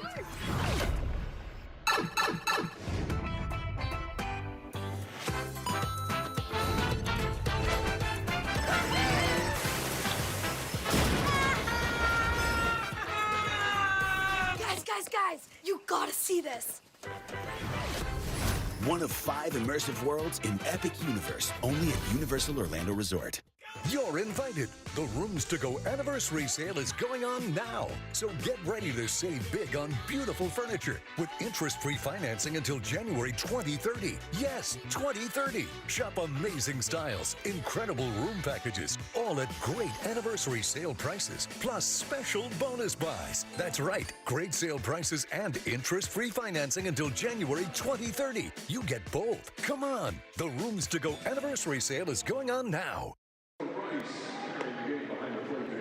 All right, top of the 7th inning here at Daikin Park in Houston. Randy McAvoy, Pat Combs, great conversation there with Ron Polk. And I know I learned a little bit about y'all's connection. That was a great story. And, man, good to have him in the booth with us. Oh, man, he's a legend and one of the all-time great college coaches. And one of those guys that's so well respected around the league. And anytime Ron Polk enters the stadium, you know, coaching staffs, they just all want to meet with him. He's just full of wisdom and a great guy and one of the all-time greats. And you can tell he's really excited. He stays close to the program, being a part of the radio broadcasts, and loves the game of baseball. Made a huge impact on the college game, no doubt about it. Yeah, great to hear an older coach's perspective about some of the changes and what he likes, what he doesn't like. And I think he made some great points about, you know, what has the college game become. And he said, hey, it's become more about the money. It's good for the players. It's a little bit unfortunate for the game, and with all the changes we've seen and players moving around, it's really hard to develop relationships with these players when you're having to re-recruit your own team every year. And I think that's one of the things those old coaches will tell you. The relationship piece of it was so important to them. Well, he made a good point too that some of the mid-majors, you find out late that you're losing guys. Yeah. You're talking what, May and June, and at that point, man, you're like up against the wall. Like, what's left out there to go fill those holes? That's it. And yeah, it affects your recruiting all the way around because you only feel like you have so many spots left on your roster, and then you find out, you know, early in the summer that you've now maybe have 3 or 4 more spots open. So yeah, really difficult. It's affected baseball and really all sports all the way from top to bottom. High ball right field. Is that going to stay in? It will at the warning track. Getting good carry just in front of right field wall. The catch is made by Austin Epley. Well struck there by Reese Chapman. First baseman, number 4.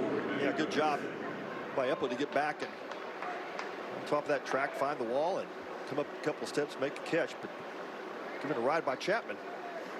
Brings up freshman Manny Marin now.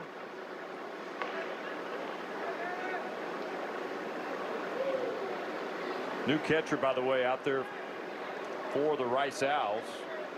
Lorenzo Rios now behind the plate for Rice. Landon West now out.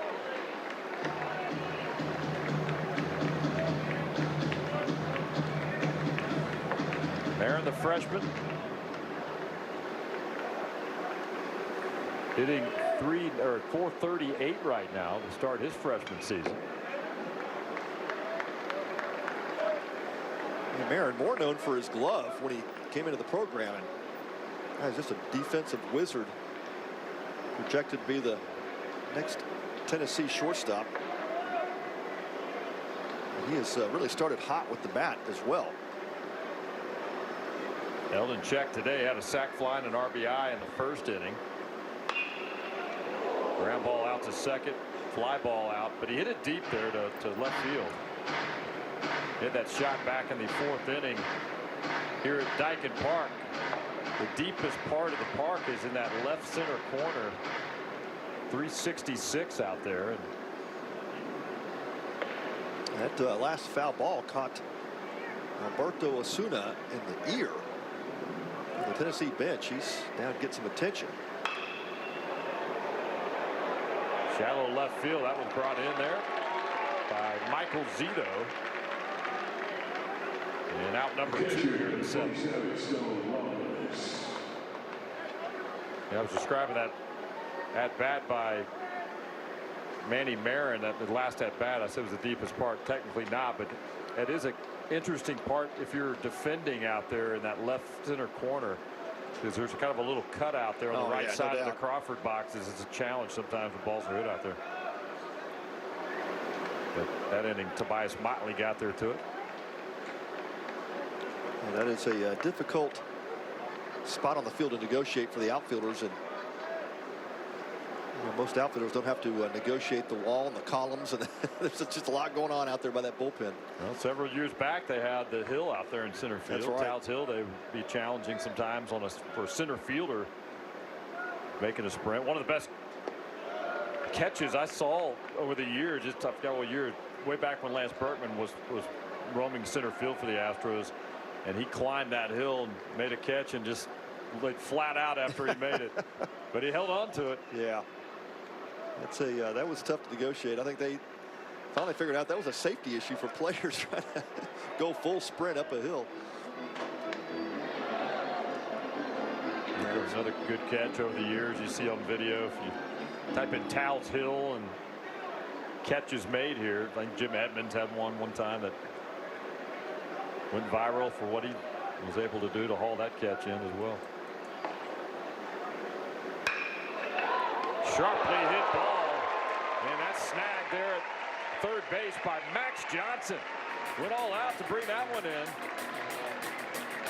And a rare 1-2-3 inning for the Tennessee Volunteers. Rice will certainly take that. We go to the bottom of the 7th in Houston. Tennessee in control. What makes Chipotle's chicken so different from everybody else? Yeah, we cook. We actually cook it. It's naturally raised, no artificial anything. It's not frozen. It's never frozen, ever. Ever? Ever. No. No. At Chipotle. No freezers. It's really fresh.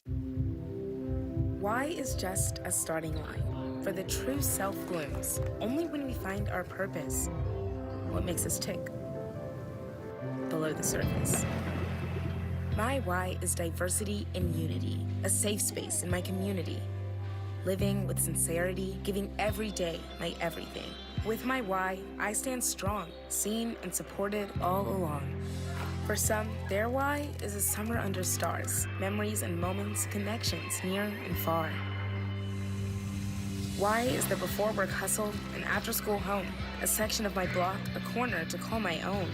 Our reason why is united, undivided, seeking understanding. Here, a handshake is a promise. All our hearts are dancing. Laughing is our song. It's kinship, friendship, tide rising with the ship. It's a million faces in a mirror, and everyone belongs. Find your why for a better us. There you go. They don't quiet the crowd in a hurry. Keelan, the villain. Another three. 4 of them. He's got 16. The Rockets are rolling. Bottom 7 here at Dyken Park in Houston. Fans having a good time. Enjoying the great weather here. Rice on the still sunny side here on the lower level of Dyken Park. Tennessee fans getting the shade above that third base dugout. Always great entertainment inside the ballpark. New pitcher in for Tennessee. That is right-hander Nick Abraham. 1-0 on the year, 4.50 ERA. Just pitched a couple innings. And a chance to get in some work today against Rice. Yeah, freshman of Elk Grove, California. Making his 3rd appearance today. He does have the 2 innings. Has given up 3 hits, a couple of runs, no walks, and 1 strikeout. Tony Vitello gets his local product, Braden Sharp, in for an inning, and he now turns it over to Nick Abraham.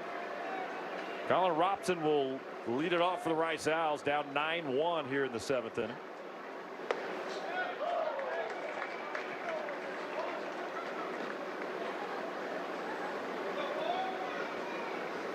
Abraham will feature a low 90s fastball and pretty good breaking stuff behind it. That's changeup, which is his out pitch. It's a plus changeup.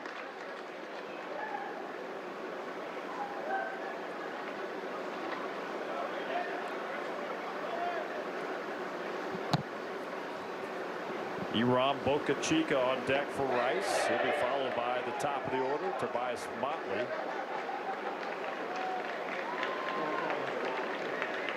That ball gets past the catcher, so he'll advance to first base to open things up here in the 7th inning. Second baseman number 48. Check swing. I didn't think he went, but he got rung up by Andrew Fulton down at third base, and works out okay for Robson. He'll earn first base after the strikeout.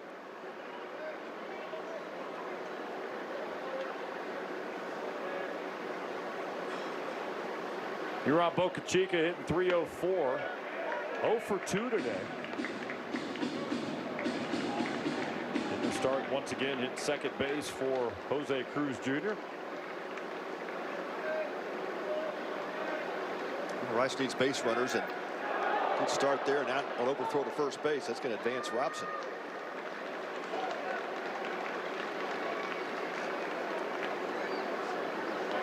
So Abraham with the miscue there over the first baseman's head. So runner advances to second base. Still no outs here. That'll go down as an E1 on the back end of a wild pitch that advanced Robson to first. Low roller. Boca Chica's got good speed. And runners out in the corner for Rice with nobody out. The old 30-foot single on the infield. This top of the breaking ball works out nicely for him. Yeah, you'll take them though. In that scorebook, as they say, they all look the same, don't they? That's right. And he swung over the top of that slider from Abraham, and Miles getting something going here in the 7th inning.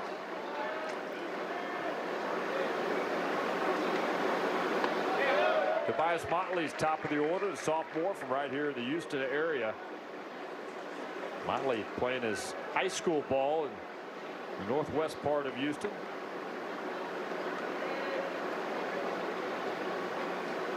Cy Ranch High School, one of the powerhouse programs here in the greater Houston area each and every year.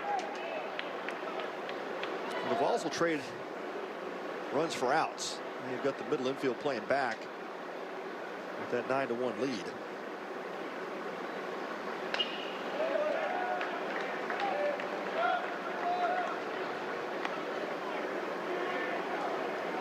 Abraham sticking to that slider here. First 3 pitches to Tobias Motley.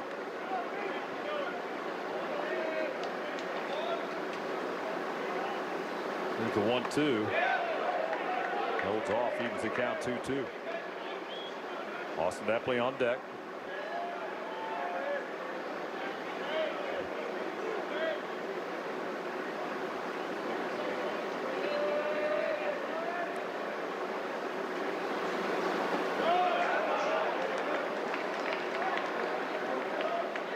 He has not shown the fastball to Motley, and now at the full count, Motley may have earned one.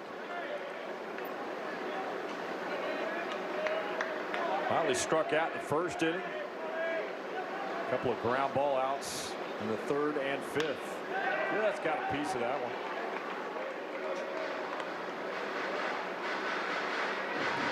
Might have been ball 4. Rice will get Texas A&M tomorrow night. That's a 6:05 start. And then they're back home. Busy week ahead this coming week for Rice.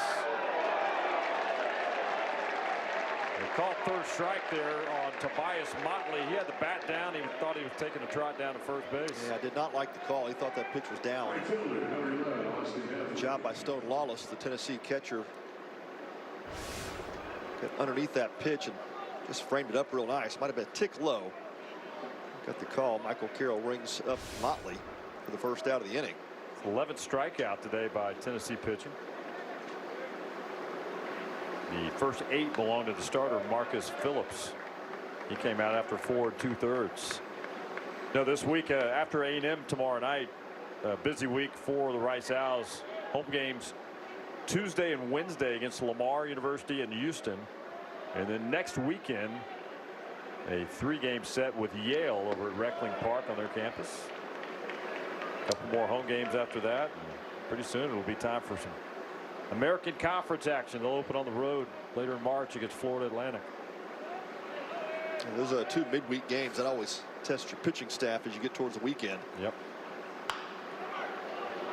Chopper up the middle by Epley. Good hustle to get the out at first base. Dean Curley over to Levi Clark, but the run comes in. And it's now 9-2 Tennessee. First baseman number 20. That ball was just not hit hard enough to turn 2, so Curley gets the out at first base. Only place for him to go with it. Ron Bocachica on that play advanced to second, so he's over there at second base with 2 outs now. Meanwhile, for Tennessee, after this weekend, again, they'll close coming up tomorrow in a 10:05 first pitch. Some true morning baseball tomorrow. You on that call tomorrow? Oh, yeah. Right? Yeah. Got the to set the alarm clock for that one. They'll be back home Tuesday and Wednesday as well. If you follow the Vols there at home, they'll host Radford on Tuesday, then Xavier on Wednesday. And then home series with St. Bonaventure coming up next weekend. Pitching change once again here at Dyken Park, here at the bottom of the 7th. We'll be right back. In sports, to achieve greatness, you go big or go home. That's why during the Rooms to Go anniversary sale, we're going big. 20/30 interest-free financing bid. First, save big on the furniture you buy, then finance and pay no interest until January 2030. Not 1 penny of interest. Yes, you get both. Low anniversary sale prices, plus easy to manage 20/30 interest-free financing. So let's go. Shop the Rooms to Go anniversary sale today. Whataburger, please Brent back the Monterey melt. Brent back. Okay, yeah, message received. We're Brentfing it back. Grilled peppers and onions, 2 slices of melty cheese, and jalapeno ranch on 2 fresh beef patties. Brent it on. The Whataburger Monterey melt is back. We brunched it all right. What a burger. Come on. What are you doing? Trying to watch the game, but my screen's busted. You should go to T-Mobile. You can trade in a broken phone, and they'll give you a brand new iPhone 16 Pro on them. Where did you get gum? It was under my seat. When's this thing over? At T-Mobile, new and existing customers get iPhone 16 Pro with Apple Intelligence on us when you trade in your busted old phone. Plus, families can switch and save 20% versus the other big guys' best plans, plus streaming. It's over. Pitching change for Tennessee here, bottom of the 7th. Nick Abraham out, and Michael Sherman now in the ball game for the Vols. Okay. Yeah, good look at this lefty. A tough start to the season, but some good pitchability. It locates the upper east fastball and pretty good breaking ball from that 3/4 release. Good arm side run to the fastball and changeup.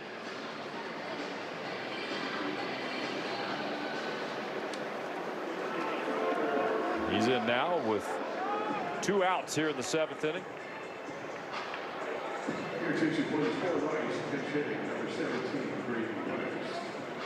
Got a pinch hitter coming up now for Gunnar Carlson. It's going to be Graydon West, the senior for Rice out of Katy High School, or Katy, Texas, Tompkins High School, and Katy ISD. Jose Cruz playing some matchup baseball as well. Did not want the lefty.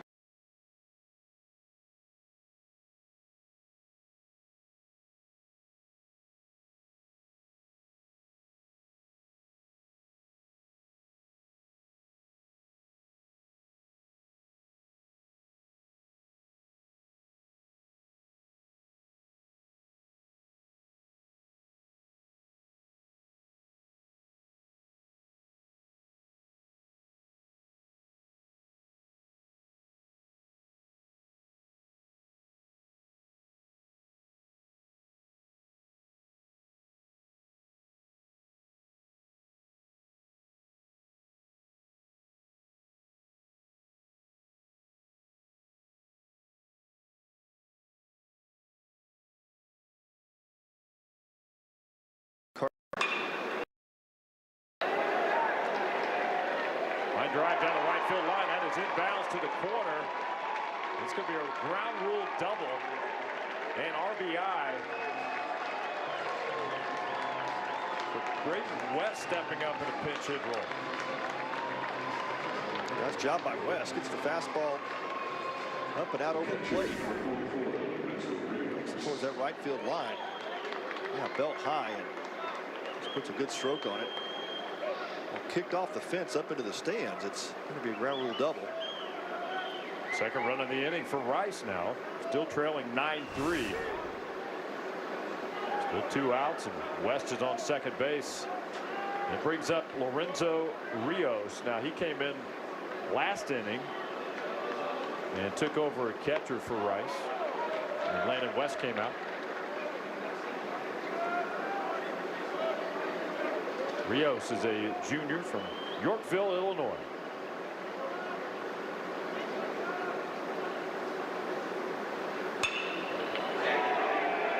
Goes left side. That's going to be just foul down that left field line. Or not by much. Yeah, it was kind of trailing right. For a moment, I thought it would stay in. Not see any chalk kick up, or now they use paint. Didn't see paint kick up. It's really close to hitting that left field line.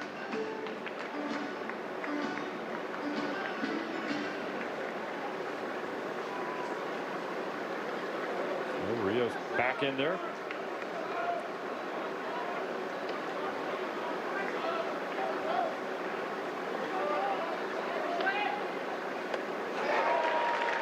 Swing and a miss, strike 3. Rios down on strikes, and that'll end it here in the bottom of the 7th inning.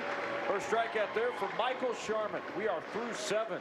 It's 9-3 Tennessee here in Houston.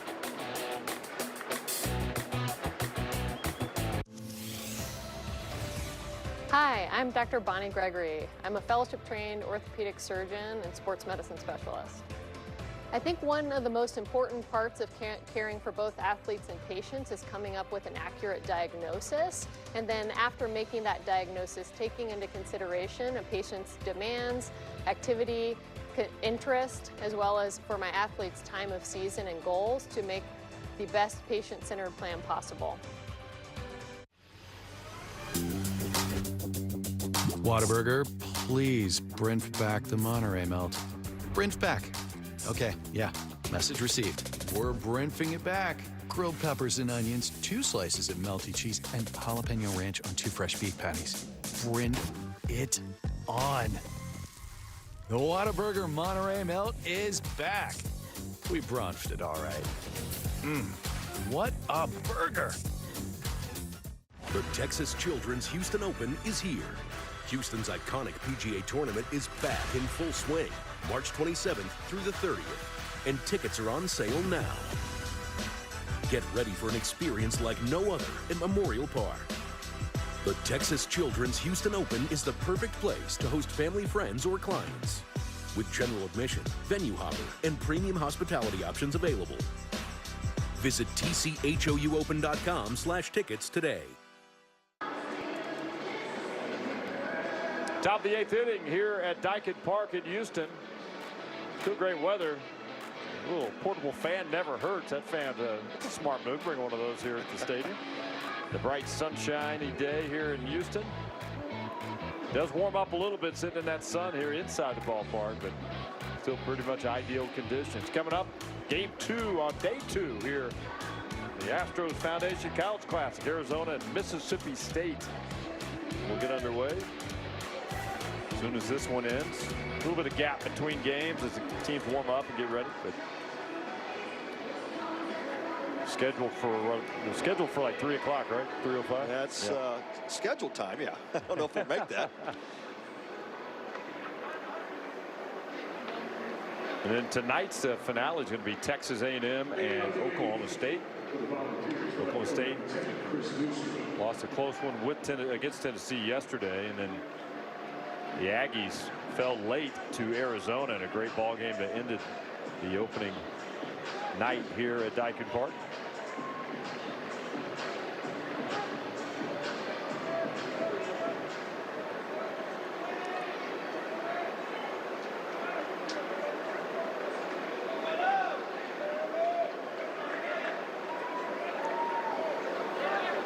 Chris Newstrom at the plate. He's a freshman, and he will have his first at-bat here today. Shows bunt, pulls back. And a little bit about Newstrom hitting .333 on the year. 5 RBIs so far early this season. He's a freshman from Phoenix, Arizona, into this Tennessee program. Yeah, batting .333 and can't crack this lineup, but Tennessee, that's how deep it is. I mean, it's just look up and down these batting averages, and you know, every average is well over 300, except for Andrew Fisher.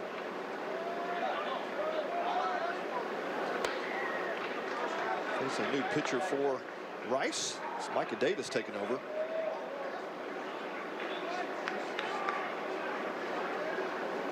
Fifth pitcher used today for the Rice Owls. Oh, he followed Brown, McCracken, Williams, Roycraft, now Davis out there. And Newstrom will head down to first base. Third baseman number 1, Dean Curley. Davis, the last pitch over the head of Newstrom.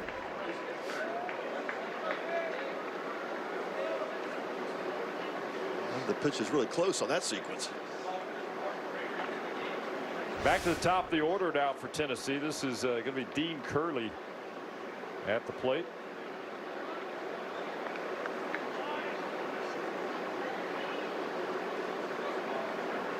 Curley 0 for 3 today. Walked once, also struck out, still hitting .324 on the year.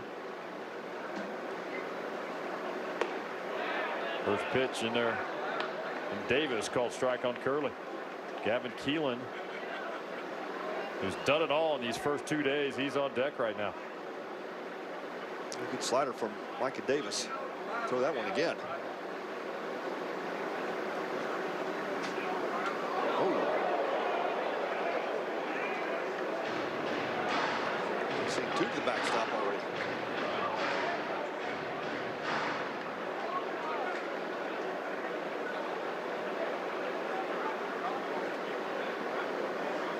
The mustache game is very good on Davis there. It's working. Just need to figure out the command.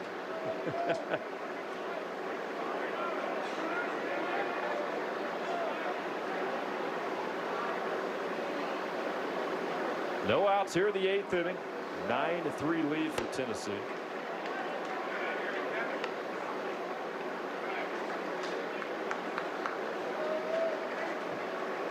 You'll see Dean Curley digging in. I want to stay loose on this at bat here. I'm not sure where this one's going here. Yep.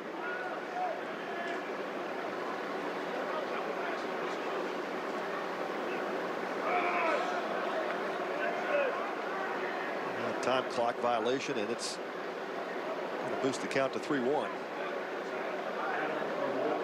Tennessee scored early and often, 3 runs in the first inning. Rice answered in the bottom half with 1 run, but then Tennessee right back with a 4 spot in the second. Went up 7-1. And they've been in control all afternoon here. That one high, ball 4. So Dean Curley heads down to first base. Yeah, I think Jose Cruz Jr. has seen enough. He's seeing what he'd like to see from Micah Davis, making his first appearance of the season.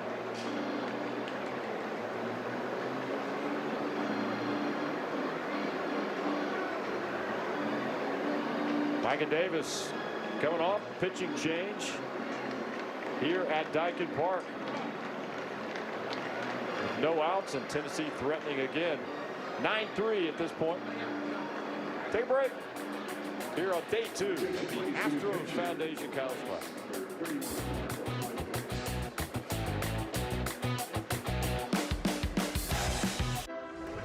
Come on. What are you doing? Trying to watch the game, but my screen's busted. You should go to T-Mobile. You can trade in a broken phone, and they'll give you a brand new iPhone 16 Pro on them. Where did you get gum? It was under my seat. When's this thing over?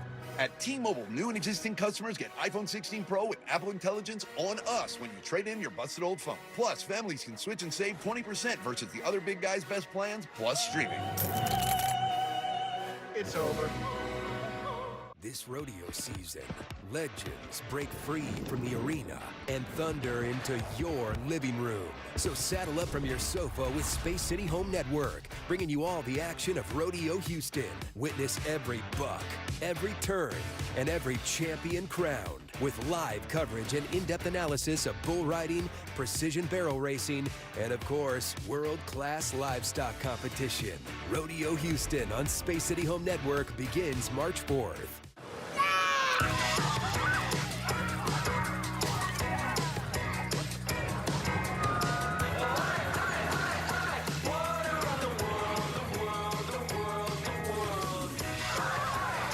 Oh, wow. Oh, man. Ugh, parents.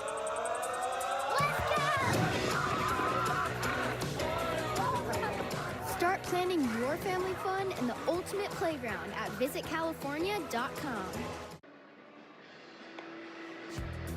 All right, back here at Daikin Park here, day 2 of the Astros Foundation College Classic. Randy McAvoy, Pat Combs. This one's been in control by Tennessee from the get-go. That offense added again just like they did yesterday. Yeah, they've just a tough offense to stop. And Jose Cruz Jr. really going to his bullpen here, trying to find some good arms. And it's a good opportunity for the Owls, though. They've got to look for some young arms and find some bullpen pieces. So that's been the challenge today, is to try to figure out, as it's going to pan out for them as they get closer to conference play. Well, Volunteers threatening again, and one of the big hitters so far in these first couple of days is at the plate again. It's going to be Gavin Keelan. And he has had another monster day here as he gets set to face Marco Fuentes. Keelan with 3 hits today, including another couple of home runs, 4 home runs in 2 days here in this tournament. Yeah, Fuentes making his first appearance of the season for the Owls as well. So we've seen 3 fresh arms out of that Rice bullpen.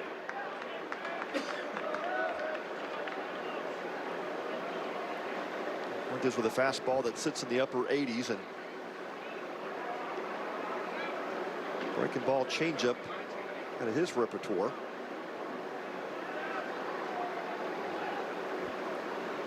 Two on, no out here in the 8th inning. Hunter Inslee on deck for Tennessee. 9 runs, 7 hits for the Volunteers today. Rice has matched the hit total with 7, but only 3 runs on the board.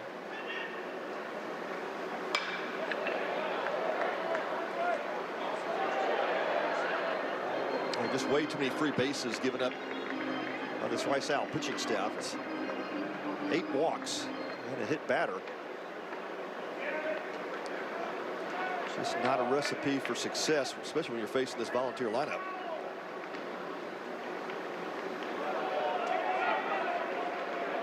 Runners are going to advance on that play right there.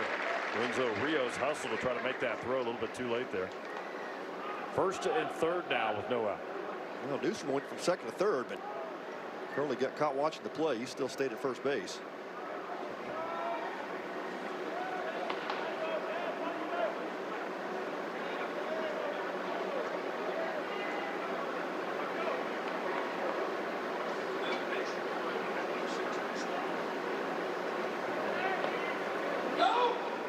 Good scoop at first base. Graydon West now manning that position for Rice.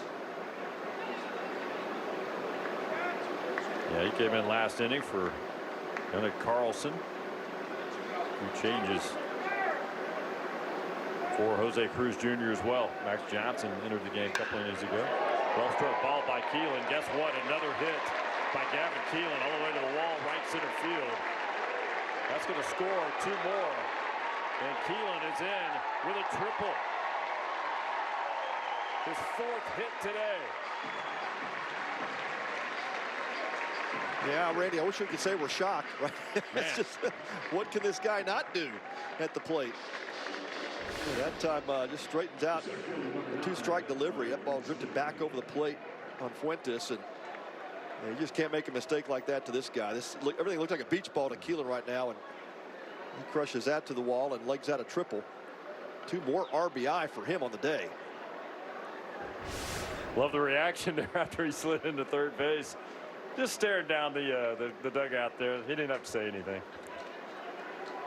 Yeah, he is hitting do the talking for him.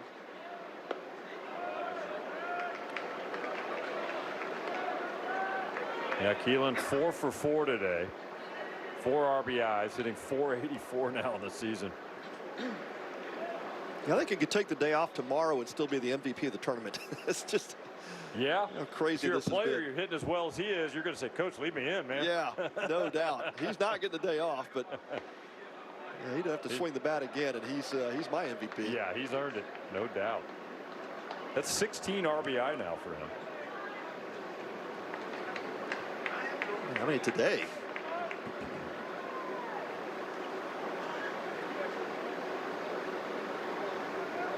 Look at that 4 on the day. Wow. Yeah, his numbers have been stacked over the last couple of days here at Dyken Park. Putting on a show.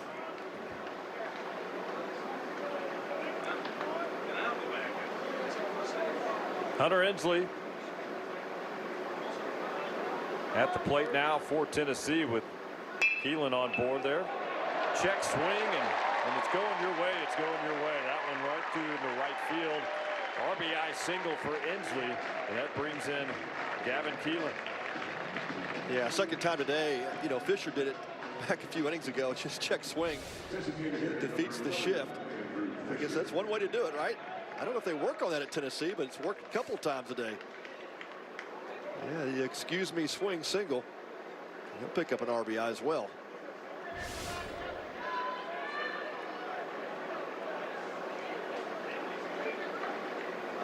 We'll look up the run total so far this season for Tennessee here in a moment.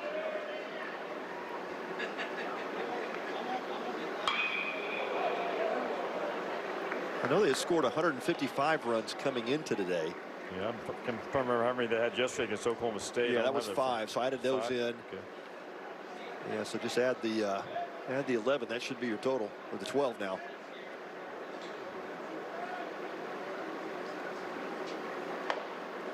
Yeah, they'd outscored their opponents 105-16 over the first 8 games. Wow. Just adding to it today, sitting on 12 so far against Rice today.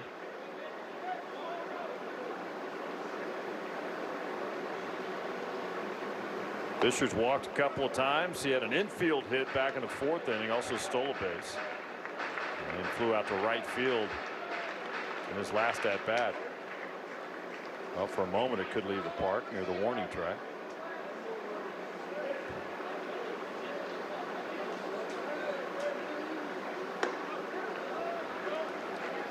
In the first 10 games, they have not scored double digits in only 3 of those contests.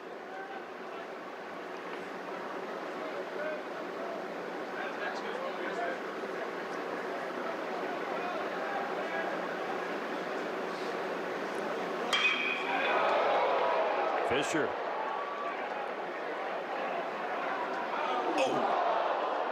Saw that coming. 2 owls collide out there. Somehow they managed to make the catch. I believe that's Robson out there in center field that may have called him off. I think it was. Yeah, Robson made the catch. Both of them going at it in that left center field alley there. Well struck there by Andrew Fisher. Yeah, trying to go opposite field into that gap, and both players calling for it. As the rule goes, typically when the center fielder calls it, corner outfielders should peel off, but not sure about the communication on that play, but it wasn't, if Robson did call it, it wasn't loud enough. Miley never heard it. First out here in the 8th inning.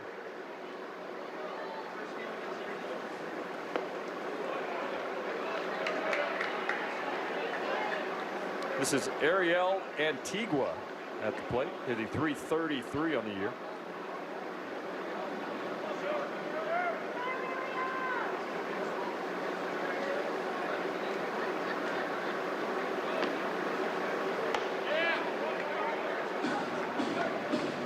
Well, good sliders back to back from Marco Fuentes to get ahead.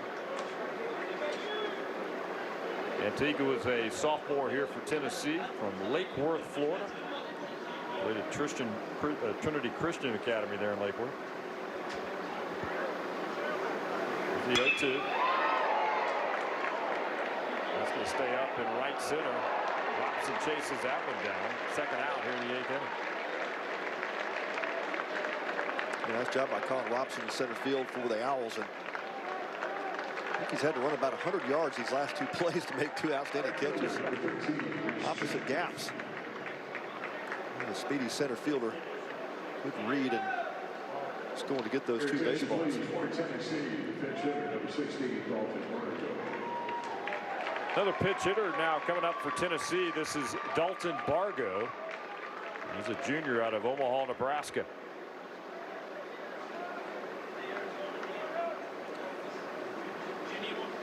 Transfer into the program from Missouri. He's in 182 this year. Limited at-bats.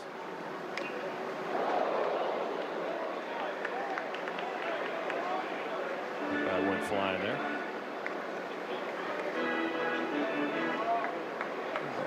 Add a little tar to that handle, but yeah, Bargo, a really good career at Missouri before moving over to Tennessee, and kind of loses the grip there. Yep.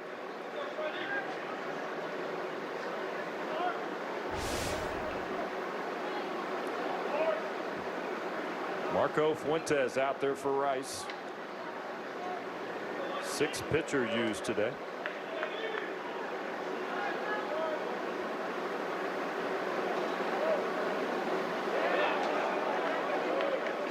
Marco couldn't hold up, so he's down 0-2 now with 2 outs here in the 8th inning.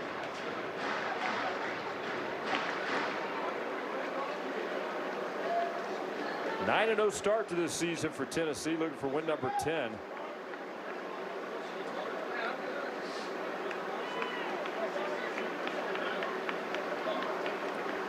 Rice 2-6 at this point. And a tough start to the season, tough schedule as well. There's still plenty of confidence. In the brief chat I had with Jose Cruz Jr. He still likes the makeup of this team, and so we're going to get through this weekend. We're going to keep making adjustments, try to find out what works for us, and hopefully get some answers to the pitching situation. Yeah, it's a tough schedule, especially for a younger team, and a lot of question marks in that bullpen coming in. Hasn't found a lot of answers yet so far from the pen, but I think he's getting a better idea on the lineup. He mentioned on the call the other day he had 3 lineups on his board. He erased 2 of them. He says, I'm starting to get a better feel for what this offense needs to look like. Line drive left field. Tobias Motley hustles over to make that catch. Well struck ball there by Dalton Bargo. But that is out number 3 here in the top of the 8th inning. 3 more added on the board for the Volunteers. They lead at 12-3 through 7.5 here in Houston.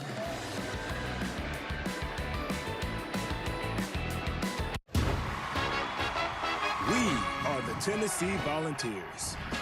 People who create connections, push boundaries, do the research that changes lives. We've got world-class academics and championship athletics. To be the best, you gotta learn from the best. And if you want to lead, you gotta light the way. We've got what it takes. It takes a volunteer. Be strong and of good courage. President JFK challenged us to achieve what no one thought possible. Our commitment to excellence, to do the impossible, is made possible right here in Houston, Texas. This is our moment to prove that Rice fight never dies. Rice Owls. Let's fly. Let's just get a closer look. Mom? Wait.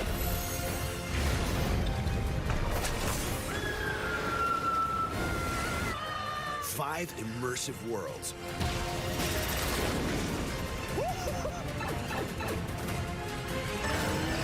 One amazing theme park. Our universe will never be the same. Oh, you gotta see this. Epic Universe, only at Universal Orlando Resort. Beautiful shot here at Dyken Park. Roof has been open yesterday and again today. Why not? When there's not a cloud in the sky. Beautiful day for baseball. On the back end here, wrapping up game number 1 of 3 today here on day 2 of the Astros Foundation College Classic. New pitcher in for Tennessee. This is number 18, Austin Breedlove. 0-0, 3.37 ERA. He's pitched 2 2/3. Attention please, the new pitcher for Tennessee, number 18, Austin Breedlove. That's a chance by both head coaches with the way the score shaped up. You're not looking to use some of your top end bullpen arms, save those for tomorrow. Both teams can do that. So a lot of arms that each of these coaches wanted to take a look at. Some of the younger arms are guys that haven't had enough innings yet to really have a great evaluation. So this has turned into one of those games where you're just seeing the revolving door at the bullpens, but it really helps these coaches to get an idea what they have in that bullpen.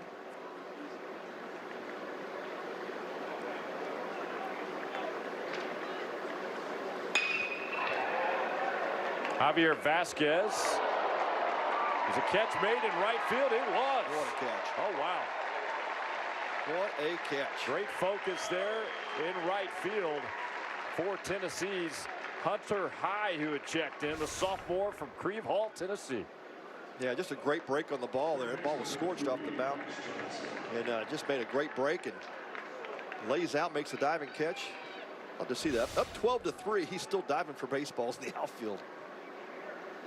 Hey, he's getting that chance to showcase himself. Hunter High delivering right there in right field. Well struck there by Vasquez, too. At out number 1 here in the 8th.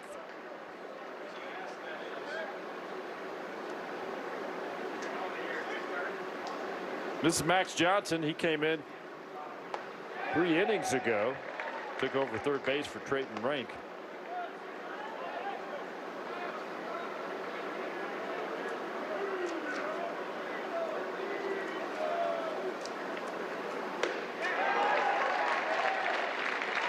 Quick work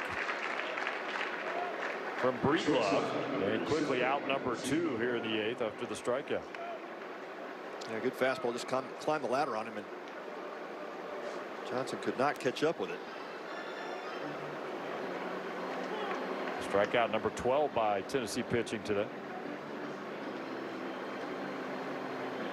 Tony V out to make yet another change.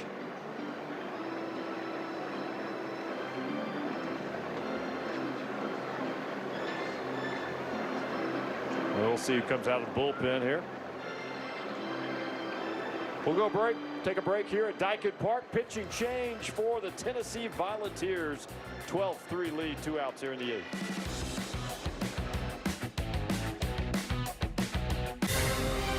Let's just get a closer look. Mom? Wait.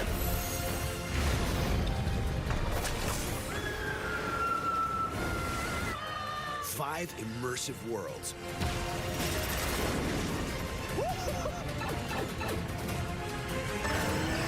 One amazing theme park. Our universe will never be the same. Whoa, you gotta see this. Epic Universe, only at Universal Orlando Resort. Whataburger, please Brent back the Monterey melt. Brent back. Okay, yeah. Message received. We're Brentfing it back. Grilled peppers and onions, 2 slices of melty cheese, and jalapeno ranch on 2 fresh beef patties. Brent it on. The Whataburger Monterey melt is back. We brunched it all right. What a burger. This rodeo season, legends break free from the arena and thunder into your living room. So saddle up from your sofa with Space City Home Network, bringing you all the action of Rodeo Houston. Witness every buck, every turn, and every champion crowned with live coverage and in-depth analysis of bull riding, precision barrel racing, and of course, world-class livestock competition. Rodeo Houston on Space City Home Network begins March 4th. All right, bottom of the 8th inning, 2 outs, pitching change. The fans arriving for the later games. Tennessee fans Checking things out, having a good time. Not a bad view at all in this ballpark. Pitching change for Tennessee. Now in is Tanner Wiggins, the sophomore from right out of Lone Star State. North Richland Hills. Came into the program out of Weatherford College. Yeah, looking forward to seeing Tanner Wiggins throw. Heard a lot about him, but haven't seen him throw the baseball. And it's a big arm. He'll touch the upper 90s with his fastball and good slider behind it. Dominant stuff from this arm out of the Tennessee bullpen.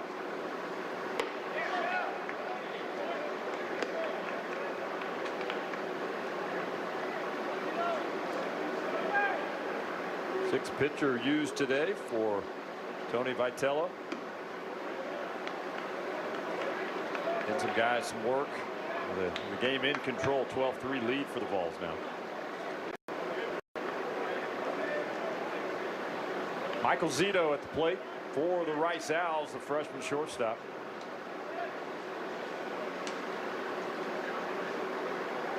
Only the second appearance for Tanner Wiggins this season.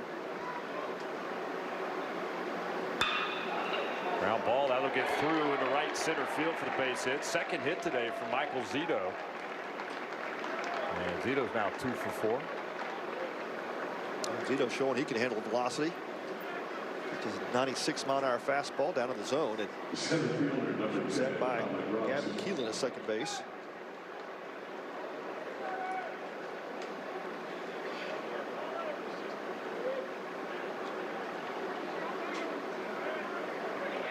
Colin Robson now.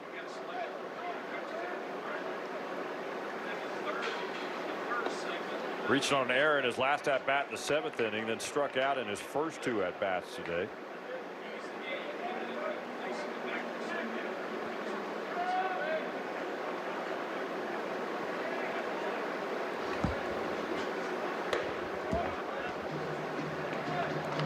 Robson hitting .250. Actually reached on that wild pitch on the strikeout. Wild pitch and advanced to first base in his last at bat.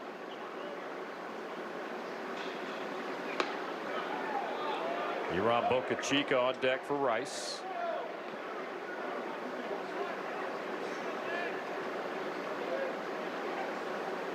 All quiet inside the Daikin Stadium right now.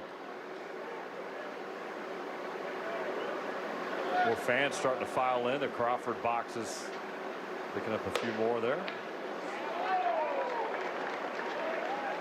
Ball 4, Robson heads down to first base, so the Owls have 2 on now with 2 out. Second baseman, number 48, Iran Boca Chica Jr. Mississippi State Maroons showing up. We'll have the afternoon game against Arizona. Scheduled time at 3, but I think that'll get moved back a bit. Yeah, Arizona's been in town since last Tuesday. They came in. They played that game against the Rice Owls over at Reckling Park on Wednesday. Extended trip here to Houston. Yeah, Chip Hay on his staff to do a little recruiting in the Houston area. That never hurts.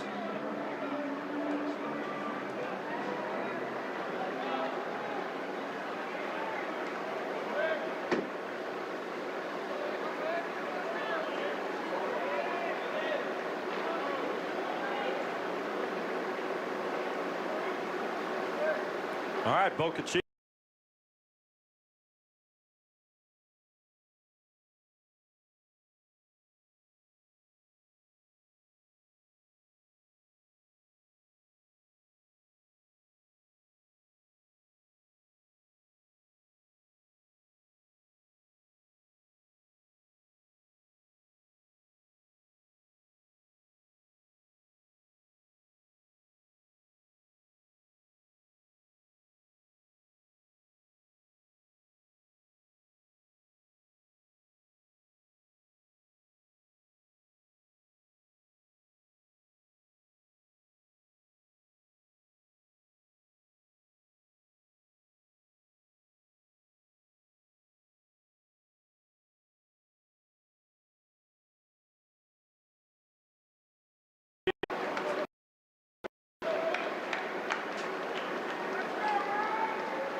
a foul ball. Yeah, just got a piece of it. Yeah. Lincoln's buried that slider in the dirt. Okachika. He was heading to the dugout. Yeah, I thought he was out.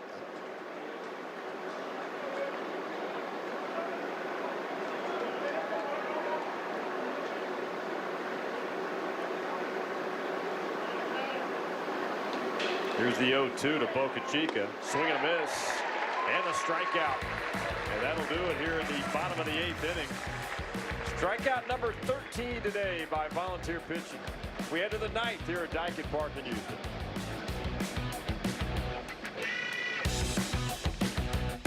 Chipotle's braised beef barbacoa might be our best kept secret. Slow cooked, responsibly raised beef, seasoned with garlic and cumin. Hand shredded for fall off the fork tenderness. Chipotle's braised beef barbacoa. If you know, you know.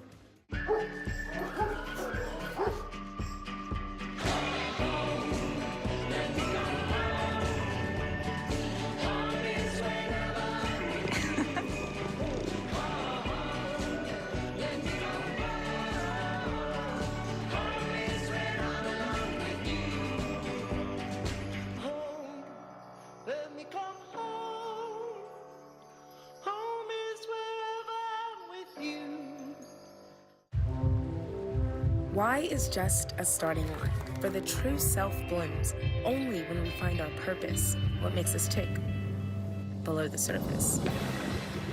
Our reason why is united, undivided, seeking understanding. My why is diversity and unity, a safe space in my community. It's a million faces in a mirror and everyone belongs. Find your why for a better us. The excitement, the emotion, the passion. This is H-Town High School Sports with Todd Freed. See it all right here on Space City Home Network.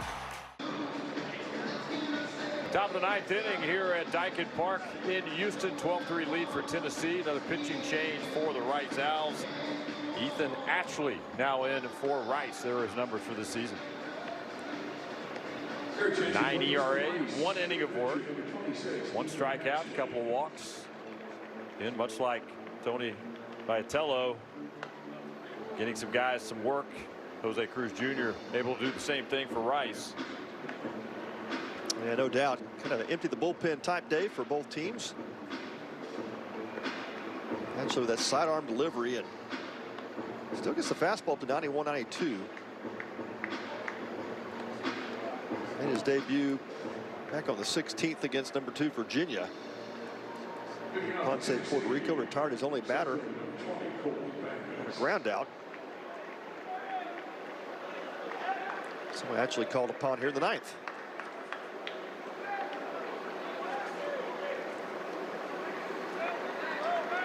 All right, pitch hitter now for Tennessee. This is Colby Backus,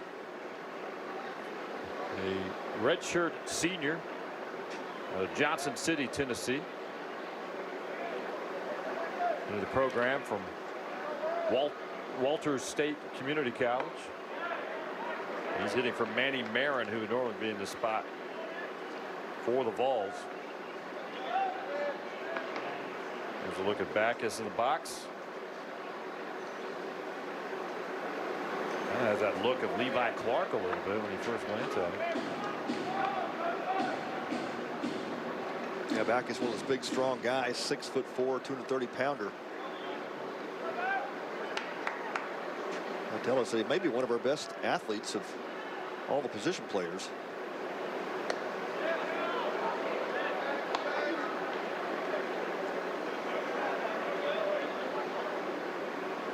That spring hit 5 home runs and only 31 at bats.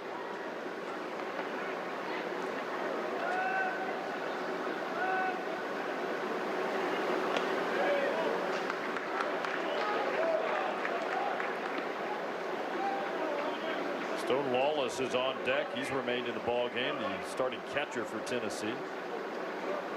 Chris Newstrom should follow him. 1, 2, 3 here in this 9th inning for the Tennessee Volunteers. That'll be a walk to open things up. Backus heads down first base. The catcher, number 27, Stone Wallace.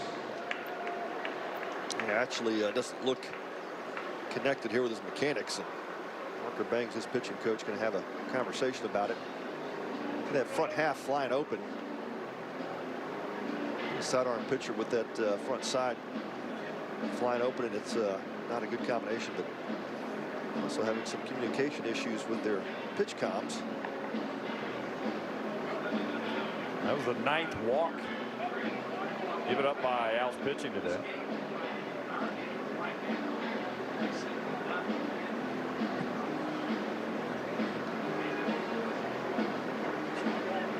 Played umpire there to check on things there. Pitch comm hopefully back in working order here for Ethan Ashley. Point that front shoulder to your catcher. Talking about when that front shoulder flies open, it wherever the front side goes, the throwing arm follows.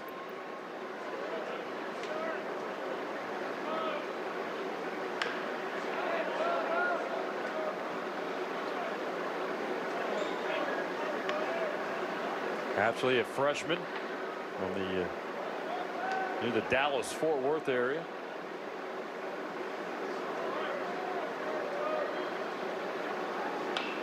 That looks better. Played his high school ball up in Rockwall ISD at Heath High School. Nice adjustment those last 2 pitches.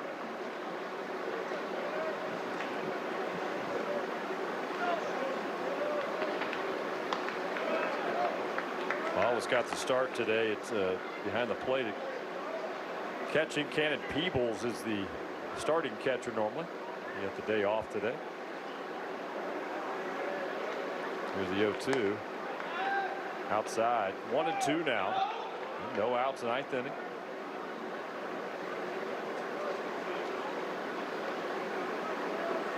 A lot of pitching changes these last couple of innings for both teams.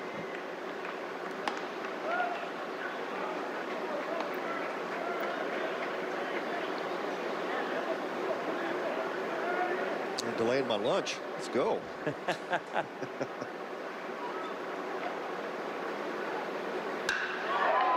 struck by Wallace.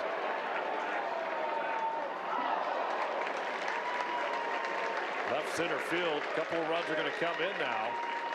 Stand up double for Stone Lawless.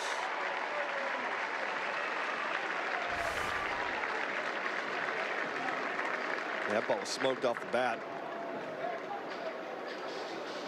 Into that bullpen wall where it starts to play ricochet pong. off, Yeah. Ricochet that finally gets corralled by Tobias Motley. Brings in 1 run on that one. Now 13-3 Tennessee. Back has scored easily on that one.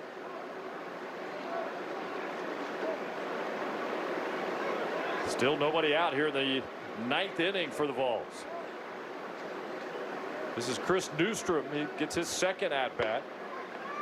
He walked in his first at-bat when he entered the game in the 8th inning. Also scored.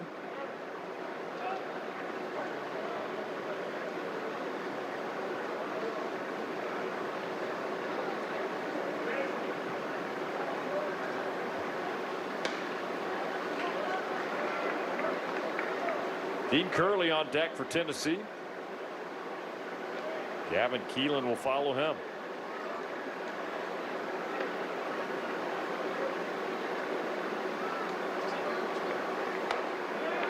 And they're called strike.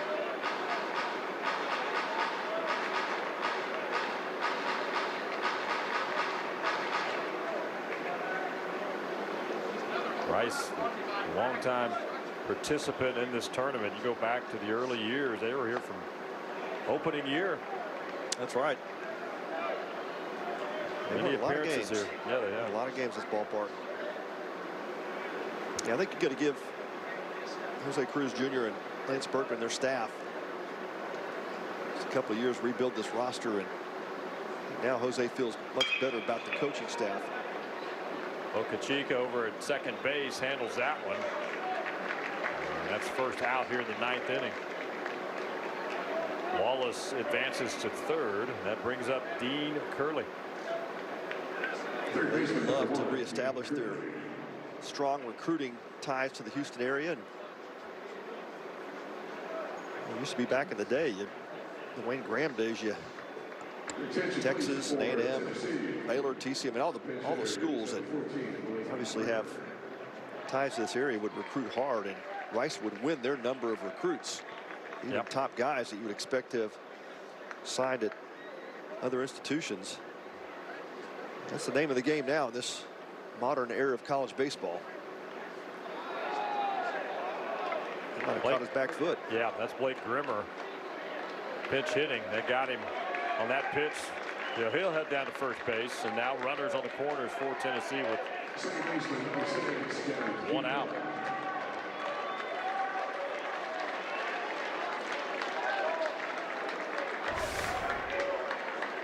Grimmer was pitch hitting for Dean Curley. Yeah, they caught him in the back knee. Wow, that didn't feel good.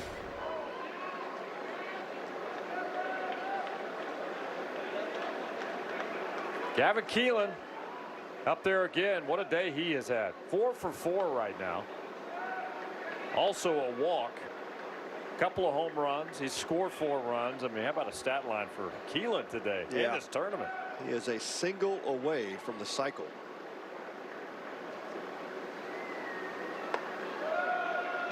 I was about to say, that's can't pitch hit for that guy. Gotta let him go for that cycle. That doesn't happen every day.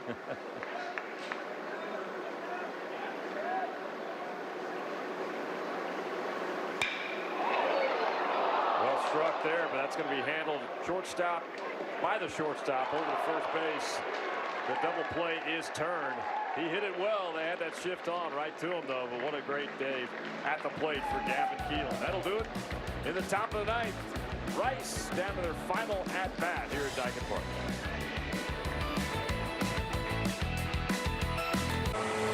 I'm an overpowered leaf blower, and I'm not exactly street legal.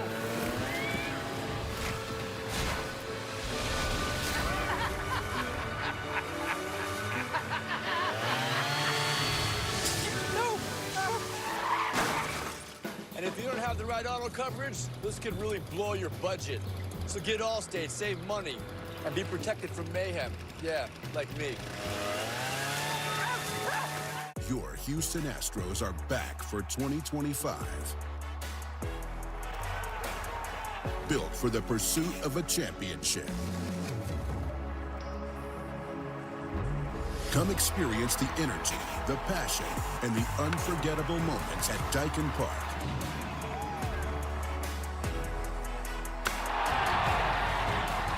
Tickets through June on sale now. Get yours at astros.com/tickets. Vacationing is an art, and the Palm Beaches are your canvas.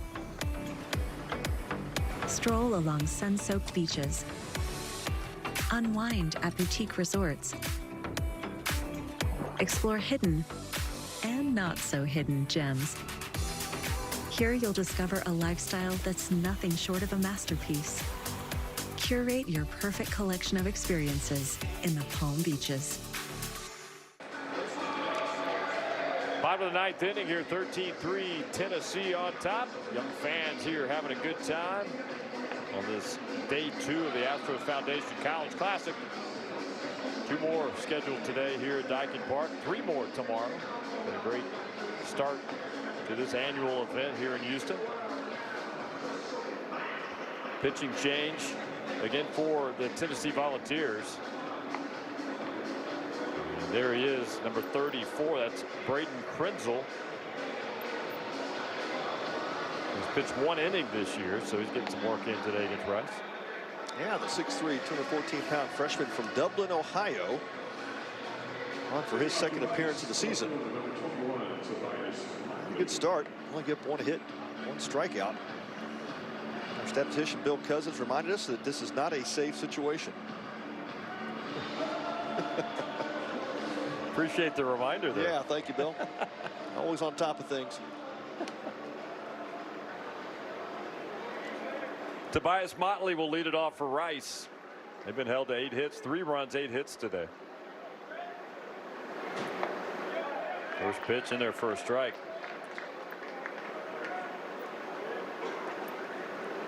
Motley 0 for 4 today. A couple of strikeouts. Still hitting .333 on the year.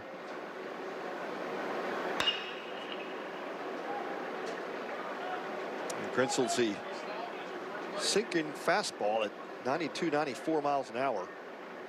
It's that 3/4 arm release, and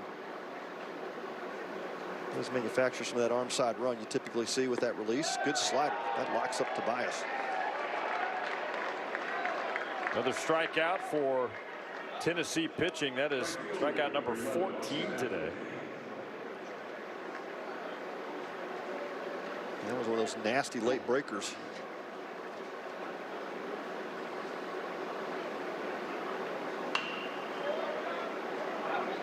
Austin Epley now got the start today out in right field.